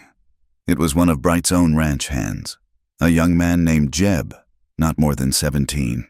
His horse was gone, its tracks lost in the wind. Nantan pulled him from the drift. The boy's lips were blue, his body shaking with a violent chill. My horse," he gasped, his teeth chattering so hard he could barely speak. He left me, the foreman." "Who left you?" Nantan asked, shaking him. "The foreman, after the fire, at the schoolhouse, with the coal oil." Jeb sobbed, a dry, racking sound. I told him it was wrong. I didn't want to. I saw a man sleeping inside, a drifter." Clara's blood ran colder than the snow. "You burned it. You knew someone was inside." I didn't mean to," Jeb cried, his voice breaking. "He made me. He said Bright wanted it done, and now they got the miners, 3 of them, in the storeroom, for the fire, for the murder. Bright. He's got the jury list. He told Lyle. He said they'll hang. It's all in his pocket." The boy's eyes rolled back in his head, and he went limp, passed out from the cold and the terror. Nantan looked at Clara. A jury in Bright's pocket, scapegoats, a murder. They hauled the half-frozen boy onto the mule and brought him into town after dark. They left him on the doctor's doorstep, knocked hard, and disappeared into the alleys. They were too late to be quiet. The new notice was already posted, nailed right over Lyle's curfew order, the ink still wet. Trial for the arson of the Sand River Junction schoolhouse and the murder of 1 unknown transient. The accused, 3 itinerant miners. The trial was set to begin in 6 days. Clara stood in the dark, reading the notice by the light of the saloon window. "He will hang them," she said, her voice shaking with the same rage she had felt at the ruin. "He will hang 3 innocent men to cover his own murder." She reached into her pocket, her fingers closing around the sharp, melted edge of the child's slate. "I will not let him." She turned to Nantan, her face pale and resolved in the darkness. "I will testify." Nantan nodded, his face grim. He knew what it meant. Taza had seen the survey. The padre had the deeds. Jeb, the ranch hand, had set the fire. They had witnesses. "I will bring them." Nantan said, "I will find Taza. I will go back for Jeb. When he is healed enough to run, I will have them here." He looked up at the dark, unforgiving sky. Snow beginning to fall again, soft and silent. "It will be hard. Every step we take, they will be watching." The trial was held in the land office, the largest, coldest room in town. The wind found every gap in the plank walls, making the lanterns gutter. It smelled of damp wool, stale ink, and the sour scent of men who had been drinking in fear. Every bench, chair, and crate had been dragged inside to hold the crowd. Men stood 3 deep at the back, their breath fogging, their eyes hard. The circuit judge, a weary, gray-faced man from Prescott named Elias Thorne, sat at the assessor's table. He rubbed his temples with his thumb and forefinger, as if trying to physically push the corruption out of his skull. The jury, 12 men from the town, sat stiffly on a borrowed church pew. They were a mix of shopkeepers and small ranchers, all of them men who relied on Asa Bright's freight lines or grazed near his land. They studied their boots. They looked at the judge. They would not look at Nantan, who stood against the back wall, his presence a silent accusation. Sheriff Lyle, in contrast, was in his element. He paced before the jury, his thumbs hooked in his gun belt, his voice a confident boom in the drafty room. He laid out his show of evidence. He held up a tin of coal oil, found near the miners' camp. He produced a blurred plaster cast of a boot print, which he claimed perfectly matched the boot of one of the accused. He called a witness, one of Bright's ranch hands, who swore he saw the 3 miners in the saloon an hour before the fire, drunk and vowing to burn the whole town to the ground. The 3 miners huddled on a bench near the door, guarded by 2 deputies. They were badly bruised, their faces swollen. One man's arm was bound in a dirty sling. They looked small, broken, and terrified, their eyes darting to the door every time the latch clicked, as if expecting either a miracle or a hangman. Asa Bright sat in the front row, immaculate in his black coat, his hands resting on a silver-topped cane. He watched it all with the calm, detached interest of a man confirming an inventory. "The people call Miss Clara Whitlow," the judge said, his voice dry. A low murmur rippled through the room. Clara stood. She walked from the back, her footsteps loud in the sudden quiet. She ignored Reverend Pike, who watched her with a look of pained admonishment. She placed her hand on the cold Bible. "Do you swear to tell the truth, the whole truth, and nothing but the truth?" "I do." She began to speak. Her voice was quiet, steady, but it cut through the cold air. Only Nantan, watching her hands grip the wooden rail, could see that they were shaking. "This is not about 3 miners," she said, her eyes on the jury. "This is about a plan that began months ago." Bright's attorney, a nervous young man from the land office, jumped to his feet. "Objection! The witness is speculating. This is a trial for arson."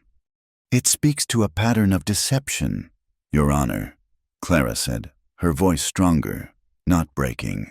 "A pattern of which this fire is the final, terrible step." Judge Thorne's eyes sharpened. He waved the attorney down. "I will allow it. For now. Proceed.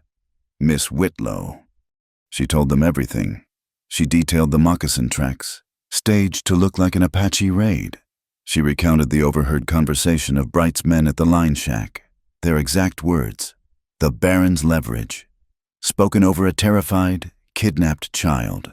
She described the ore map she had glimpsed, the one showing veins of copper directly under the foothills, land owned by Mr. Greeley and the men in the miners' camp. A burst of loud, ugly laughter came from the back benches, where Bright's riders were packed together. "She's a tracker and a surveyor," one of them shouted. Judge Thorne's gavel cracked like a rifle shot. "Order! One more outburst, and I will clear this courtroom and try this case myself." Clara did not turn. She did not waver. She kept her gaze fixed on the judge. They meant to drive these people out. They used rumors. They used fear. And when that did not work, they used fire. "Do you have proof of these allegations?" the judge asked. "I do not," Clara said, "but others do. I call Taza." The name fell into the room like a chunk of ice. The crowd flinched. The deputies' hands went to their pistols. The back door opened, and Taza entered. He was dressed in skins, and he moved with a fluid, soundless grace that unnerved every man in the room. He walked to the front, ignoring the crowd, and stood before the judge. He did not touch the Bible. "I will speak the truth," he said, his voice low. The judge studied him for a long moment, then nodded. Taza unrolled a heavy piece of hide. From it, he produced a flat, gray stone. He placed it on the table. Chiseled into the rock was a clear, unmistakable B. "This was on our land." Taza said, "In the high meadow, where the men with sighting tools made their marks, It is the cattle baron's brand. As he spoke, the main door opened again. Padre Miguel entered, his brown robe sweeping the dusty floor. He walked slowly, his eyes on the judge, and in his hands, he carried the tin deed box. "Your Honor," the old priest said, his voice thin but ringing with authority. "I was given this for safekeeping. It was found under a juniper root, near that stone." "Objection!" the attorney squeaked, his face pale. "This is stolen property. It is inadmissible." "I will be the judge of that." Thorne snapped, his weariness replaced by a sudden, cold anger. He took the box from the priest. He examined the broken lock, then pulled out the oilcloth packet. The room went dead silent. The only sound was the crackle of the stove and the rustle of paper as the judge unfolded the documents. He read the forged bill of sale for Greeley's claim. He read the false affidavit, signed with a shaky X. His eyes scanned the survey map, the one showing the rich ore veins. His gaze stopped, fixed on the bottom of the page. He looked up, slowly, his eyes cold. He did not look at Taza or the priest. He looked directly at Sheriff Lyle. In the front row, Asa Bright's jaw began to work, a slow, side-to-side grinding, as if he were chewing a piece of tough gristle. "I call Nantan," Clara said. If Taza's presence had made the room tense, Nantan's made it electric. The crowd seemed to pull back as he walked forward, a low, animal growl rising from Bright's men in the back. He was the center of it all, the reason for their feud, the man who had broken every rule. The jurors shrank back, refusing to meet his gaze, all except one, a young blacksmith who had once worked for Mr. Greeley, who watched Nantan with a look of pained concentration. Nantan stood before the judge. He did not look at the jury. He did not look at Bright.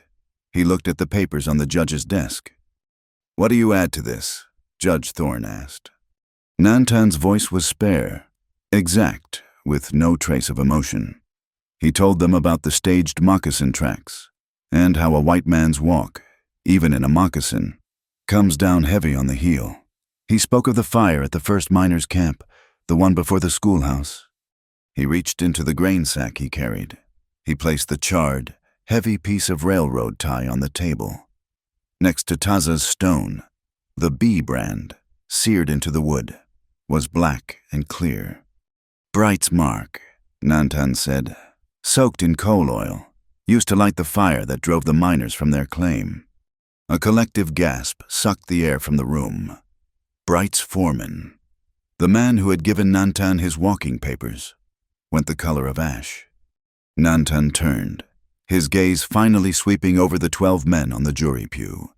He forced them, one by one, to meet his eyes. "There are two kinds of men in this land," he said, his voice low, but it filled every corner of the room. "There are men who know the land. They know the water. They know the stone and the way the wind smells before the snow. They belong to it." He paused, his gaze shifting to Asa Bright. "And there are men who only want what is under it. They do not care for the land, or the people who live on it. They will burn the grass, poison the water, and kill any man who stands in their way, all to get to the rock." The hush that followed was absolute. It was so deep that the pot-belly stove, which had been popping and hissing, seemed to fall silent for a single heartbeat. The silence was shattered by the crash of glass. A heavy rock flew through the front window, spraying the jury with cold air and broken shards. The room exploded. Bright's men in the back surged forward, their voices a single roar. "Lynch him! Lynch the Apache!" "Order!" Judge Thorne bellowed, pulling his own pistol from under his coat. "Sheriff, control this room. Seize that evidence." Sheriff Lyle drew his revolver. "Deputies, hold the line. Back! Get back!" But his men did the opposite. They formed a clumsy, shoving wall, losing control, creating a wave of chaos that pushed the mob toward the judge's table. Not away from it. It was a desperate, planned riot. In the swirl of it, Nantan saw him, Bright's foreman. He was not pushing toward the evidence. He was sliding along the far wall, a thick, leather-bound ledger clutched under his arm. He was heading for the back door. Nantan did not think. He vaulted the witness rail, shoving a deputy so hard the man spun into the crowd. He plunged through the shouting mob, ignoring the fists that struck his back, and burst through the rear door into the alley. The foreman was already there, fumbling with the reins of his horse. "Stop!" Nantan yelled. The man spun, his face a mask of panic. He dropped the reins and ran. He was a big man, but fear gave him speed. Nantan chased him, his long legs eating up the ground. They pounded through the muddy, frozen alleys, leaping over drifts of trash and icy patches. The foreman was heading for the river, for the bridge that led out of town. He slipped on a sheet of ice just as Nantan lunged. They went down hard on the frozen riverbank, a tangle of limbs. The foreman was heavy, his fists like rocks. He slammed a punch into Nantan's ribs, driving the air from his lungs. Nantan answered with a blow to the man's jaw. The ledger, knocked from the foreman's grasp, flew through the air. It landed on the gray, brittle ice, skidded twice, and then slipped silently into the black churning water of the main current. "No!" the foreman screamed, his voice high and thin. He stared at the water, his eyes wide with a terror that was not for Nantan, but for the lost book. Nantan rolled, scrambled to his feet, and dove. The cold was a solid, physical blow that stopped his heart and stole his breath. The current was a liquid muscle, grabbing him, pulling him under into the stinging, absolute dark. He kicked, forcing his eyes open. He saw it, the black, square shape of the ledger, tumbling end over end in the deep. His lungs were on fire. He lunged, his fingers numb, and grabbed the cover. He kicked for the surface, his body screaming. He broke through a thin crust of ice, his gasp a raw wound. He clutched the heavy, waterlogged book to his chest and fought the river, clawing his way back to the bank. He collapsed on the snow, his body already seized by a violent, racking shiver. The foreman was gone, his horse's hoofbeats already fading. Nantan lay there, the ledger in his arms, his clothes freezing solid to his skin. He made it to her just after nightfall. Padre Miguel had moved Clara from the Pikes, giving her a safe, hidden room in the attic above the dress shop, run by a widow who had lost her land to one of Bright's foreclosures. Clara heard the fumbling, weak knock on her door and opened it. Nantan fell into the room. He was a block of ice, his hair frozen, his face blue. The waterlogged ledger was frozen to his chest. "Oh my God," she breathed. She slammed the bolt on the door and dragged him toward the small, warm stove. His clothes were like armor. She had to rip the frozen shirt from his skin. Her hands stung and went numb as she worked, her panic rising. "You are frozen, Nantan. You are frozen." She stripped off the icy clothes and began rubbing him down, hard, with her own dry blankets. Her movements frantic. He was shaking. A deep, bone-deep shudder that seemed violent enough to tear him apart. She got him onto her narrow cot, piling every quilt and blanket she owned on top of him. It was not enough. He was still shaking. She barred the door, kicked off her shoes, and climbed into the cot with him, under the mountain of quilts. She pressed her own warm body against his icy one, her arms around his chest, her legs tangled with his, trying to force her life, her heat, into his. They lay there for an incalculable time, shivering together in the dark. They held each other not for love, but for life. It was for heat. It was for courage. The town outside was a howl of angry, drunken voices. The trial was not over.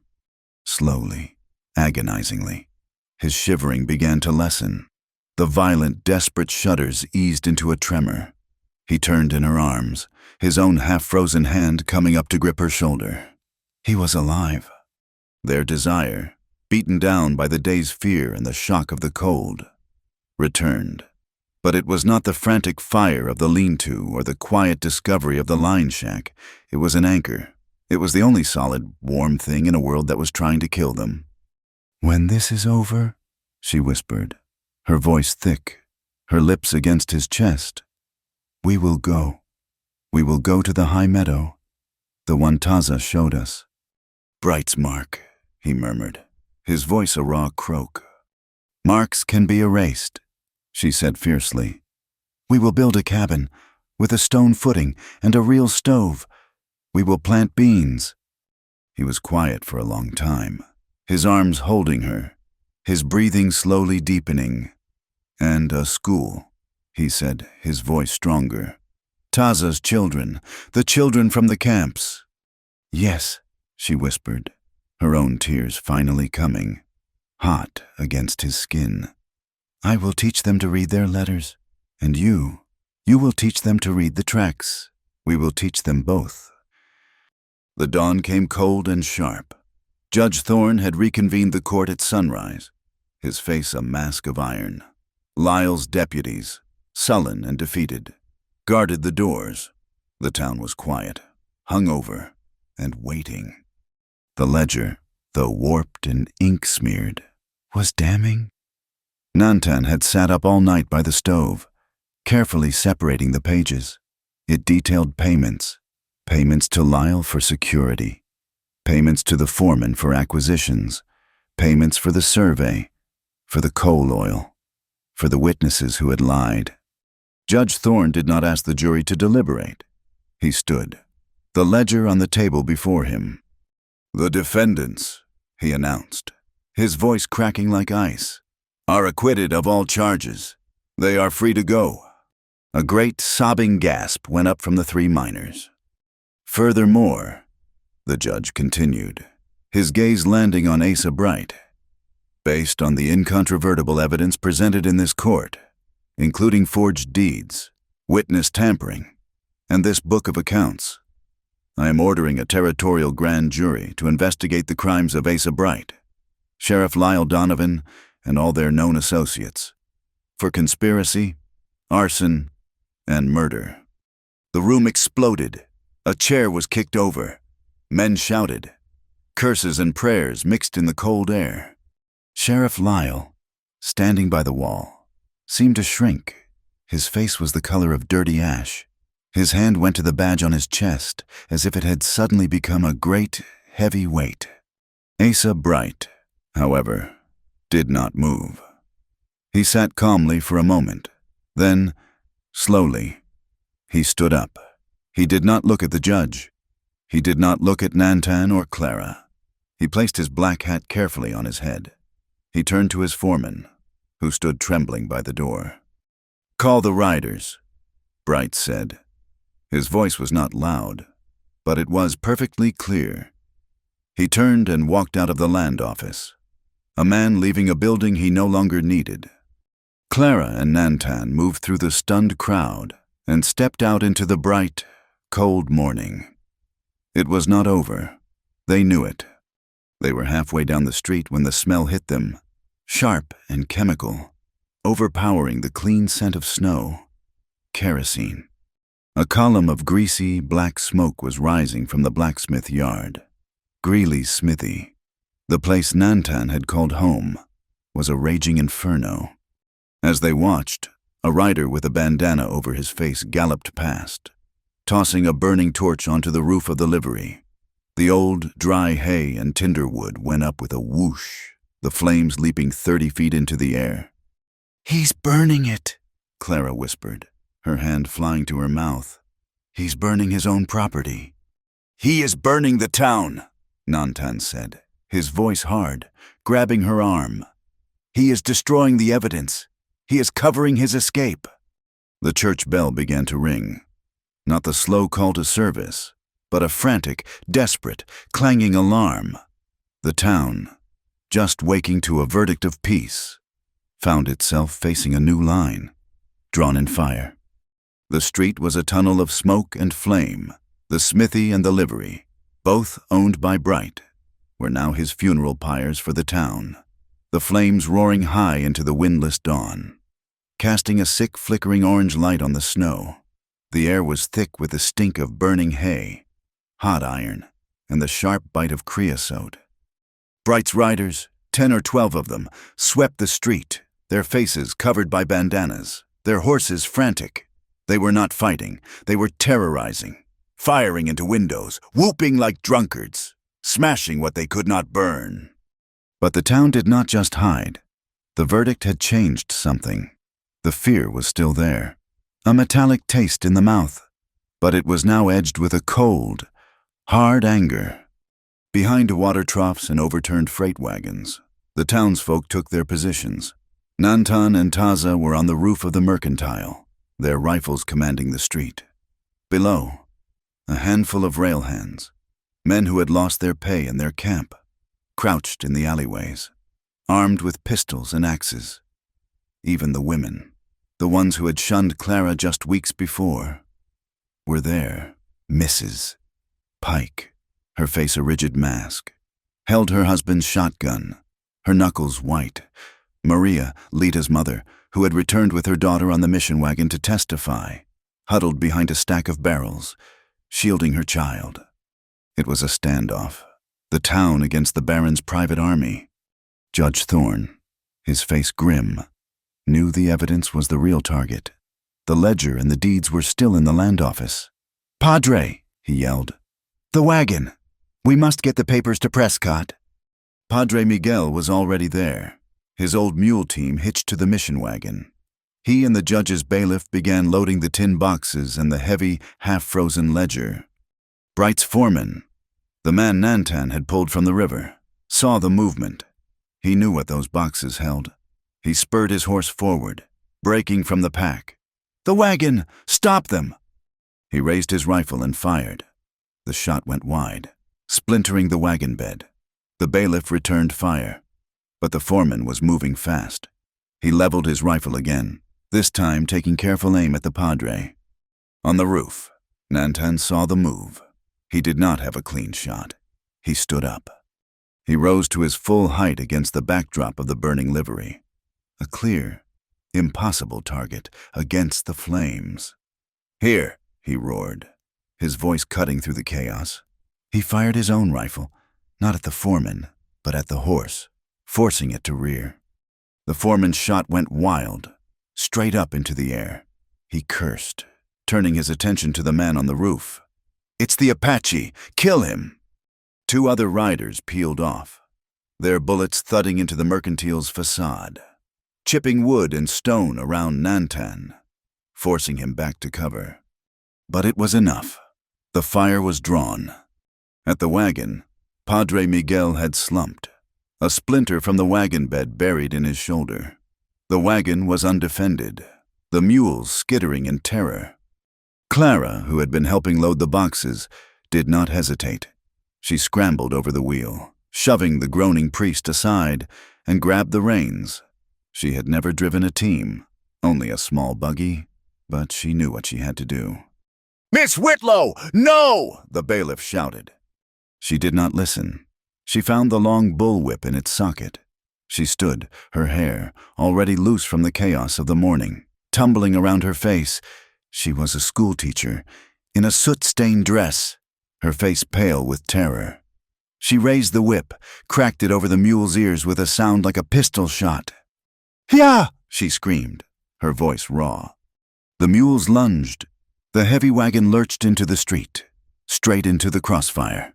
A bullet tore through the canvas cover above her head. She did not duck, her teeth clenched, her eyes fixed on the smoke-filled street ahead. She drove the wagon hard, lashing the mules, her hair flying like a dark banner in the fiery wind. The sound of the wheels on the frozen ruts was a roar, a defiant charge. The chaos of the wagon's escape provided its own cover. In the alleys, Sheriff Lyle saw his moment. His authority was gone, his power broken. Judge Thorne would see him hang. He untied his horse, his movements furtive, his eyes darting. He threw himself into the saddle, digging his spurs in, aiming for the back alley that led to the river. He almost made it. A figure stepped from the smoke of the saloon's back door. It was the bailiff, his face impassive, his pistol steady. "Sheriff Donovan," the bailiff said, his voice flat. Lyle yanked his horse to a halt, his hand flying to his own gun. "Get out of my way, boy. I'm still the law in this town." "No," the bailiff said. "You are a prisoner." He gestured with his pistol. "Get down. Hands on your head, now." Lyle stared at the unblinking eye of the pistol, then at the man holding it. He saw no fear, no hesitation. This was not a local man he could bribe or threaten. This was the territory. His shoulders slumped. The fight went out of him. He dismounted, his movements slow. The bailiff walked forward, took Lyle's pistol, and threw it into a snowdrift. He did not use handcuffs. He pulled a length of telegraph wire from his pocket, the same kind Bright's men had used to bind their victims, and twisted it brutally around Lyle's wrists. The bailiff tore the tin star from Lyle's chest and dropped it in the mud. The townsfolk who had gathered in the alley watched in stunned silence. The storekeep, the laundress, even Reverend Pike, his face ashen. They watched the man who had ruled them, the man who had represented law and order, brought down and bound like a common thief. The turn was complete, and the silence that followed was heavier than the gunfire. As Clara's wagon disappeared down the Prescott Road, the remaining riders, their leader gone, lost their nerve. They began to scatter, riding hard for the hills, leaving the town to its fires. All but one. Asa Bright, cut off from his horse, his escape route blocked, made his last play. He was cornered, his fine black coat torn, his face a mask of soot and rage. He saw Maria and Lita still huddled by the barrels. He lunged, grabbing Lita, dragging her from her mother's arms. "No, my baby!" Maria screamed. Bright pulled the girl tight against his chest, holding a pistol to her head. He backed into the smoking archway of the ruined smithy. It was Nantan's old room, the place where the story had begun. Now, it was a torchlit ruin, the roof gone, the stone walls black. "Bright, let her go!" the bailiff yelled, running up, his pistol raised. "One more step and she dies!" Bright shouted, his voice cracking. He pushed the gun harder against Lita's temple. "Get me a horse, a fresh horse, and clear the road, or I will kill her. I swear to God, I will!" Nantan was already moving. He had dropped from the mercantile roof, landing silent as smoke in the alley. He saw Clara, who had jumped from the wagon at the edge of town and was running back, her face white with terror. He moved through the smoke from the still-burning livery, a shadow among other shadows. He was not like water. He was like the wind, unseen, unheard, moving through the chaos Bright himself had made. Clara stopped across the yard, her hands clenched. She saw Bright, she saw Lita, and she saw the gun. She did not look at the bailiff. She did not look for Nantan. She looked at the child. "Lita," she said. Her voice was not loud, but it was clear and soft, the voice she used in the schoolhouse. "Lita, listen to me. It is Miss Whitlow." Bright flinched, his head turning toward the sound. "Stay back, you!" "Lita, look at me," Clara commanded, her voice calm, anchoring. "Do not look at him. You look at my face. You are safe. You are so brave." The child, who had been frozen in a silent scream, her eyes wide, slowly turned her head, her gaze locked on Clara's. "I am right here," Clara said, taking one small step. "Do you remember the story? The one about the quail?" Nantan was there. He was 10 feet away, behind a broken forge wall, hidden by the roiling smoke. He saw Clara hold Bright's gaze. He saw Lita's eyes fixed on her teacher. He put 2 fingers to his mouth and made a low, soft sound, the call of a scrubbed jay, a sound he had taught Lita in the days after her first rescue, a signal that meant safe. Bright heard nothing but Clara's voice. Lita's head snapped toward the sound. She saw Nantan. A pause, a single, held breath. "Lita," Clara said, her voice dropping. "Duck!" The girl vanished, dropping like a stone from Bright's grasp. In the same instant, Nantan lunged. He crossed the 10 feet in a single bound, a blur of motion. He did not go for the gun. He went for the man. The struggle was not a fight. It was a collision. It was brutal and quick. Nantan's coiled strength, honed by the forge, met Bright's brittle, desperate rage. Bright fired his pistol, the shot going wild. Exploding rock from the chimney. Nantan's arm came around, a piston of muscle, and he drove Bright backward, smashing his head against the stone wall of the smithy. Bright went down hard. He did not get up. His pistol skittered across the soot-covered stones, coming to rest near Nantan's boot. His power, built on fear and fire and forged paper, was gone. Nantan stood over him, his chest heaving, the smoke swirling around his knees. Clara ran past him, falling to the ground, gathering the sobbing, terrified Lita into her arms, covering her with her own body. Weeks later, the high desert air was clean again, scoured by the cold. The slow, patient work of unraveling years of lies began. Judge Thorne presided over the hearings. The foreman, facing a noose, told them everything. Jeb, the ranch hand, pale and shaking, confessed to his part in the schoolhouse fire, his testimony confirming the murder of the drifter who had been sleeping inside. Men who had signed Bright's false affidavits came forward, one by one, admitting they had done so out of fear or for a few dollars. Some of the townsfolk, the ones whose silence had been bought too easily, packed their wagons and left in the night. They could not face the town they had helped to break. But most stayed, and they began to repair. The livery was rebuilt, the blacksmith yard was cleared, and the young apprentice who had worked for Mr.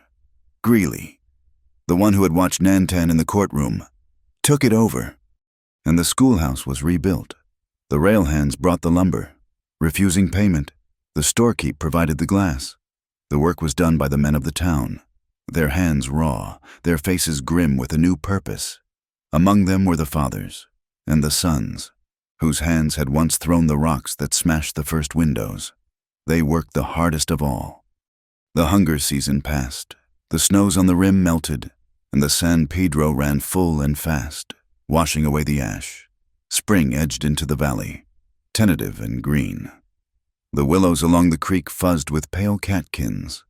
The sky was a high, aching blue, and hawks wheeled on the warm updrafts, their cries thin and free. In the new land office, Clara and Nantan stood before the new assessor. They held a single piece of paper, the claim for the high country meadow, the one Taza had shown them, the one Bright had coveted. They signed it, their hands, his rough, hers slender, side by side. They signed it under their shared name. Padre Miguel, his arm in a sling, countersigned as a witness. Maria and the new blacksmith stood beside him. They smiled, a little awkwardly, at this strange, new thing. But the warmth in their eyes was real. They built their home. They laid stone footings, dragging the rocks from the creek bed themselves. They raised pine walls, the wood smelling sharp and clean. Nantan hung the door, his movement sure, making it set true. Clara chinked the logs, her hands covered in mud and straw. They built a stove that drew well, its gentle sigh the sound of contentment. They built shelves on them. Clara placed her few remaining books. Nantan placed the small, carved horse he had whittled in the rain, right beside them. Taza came, not with suspicion, but with a gift. He brought seed corn, the deep blue kind his people had planted for 1,000 years. Lita and Maria came, walking up the new path, carrying a quilt. It was stitched with the shapes of the high desert, the red hills, the green thread of the river, and the dark line of the Mogolian rim, a map of their new world. That evening, a soft, rain-scented breeze blew up from the valley. Thunder rumbled, low and distant, walking along the rim. It was not a threat, it was a promise of water. They stepped outside their new door, standing shoulder to shoulder, looking out over the meadow. The air was clean, smelling of wet dust and pine. It feels like the first storm, Clara said, her voice quiet. Nantan nodded. He remembered. The tiny, dark room, the wind howling, the narrow cot, and the terrible electric distance between them. All they had not yet known. He turned to her. She turned to him. His kiss was unhurried. Sure, there was no desperation in it, no fear. The desire that had always hummed between them was still there. A fierce, bright thing. But now it was braided with something else. Something solid and enduring. It was braided with safety. It was braided with home. Far below, at the edge of the meadow, they could hear the faint sound of Taza's children laughing. In the open window of the cabin, a new school slate leaned against the glass, waiting for its first lesson. And above the door, nailed to the lintel, was a single, rust-pitted horseshoe, found in the ashes of the smithy, its arms pointing up to hold the luck. The land remained harsh.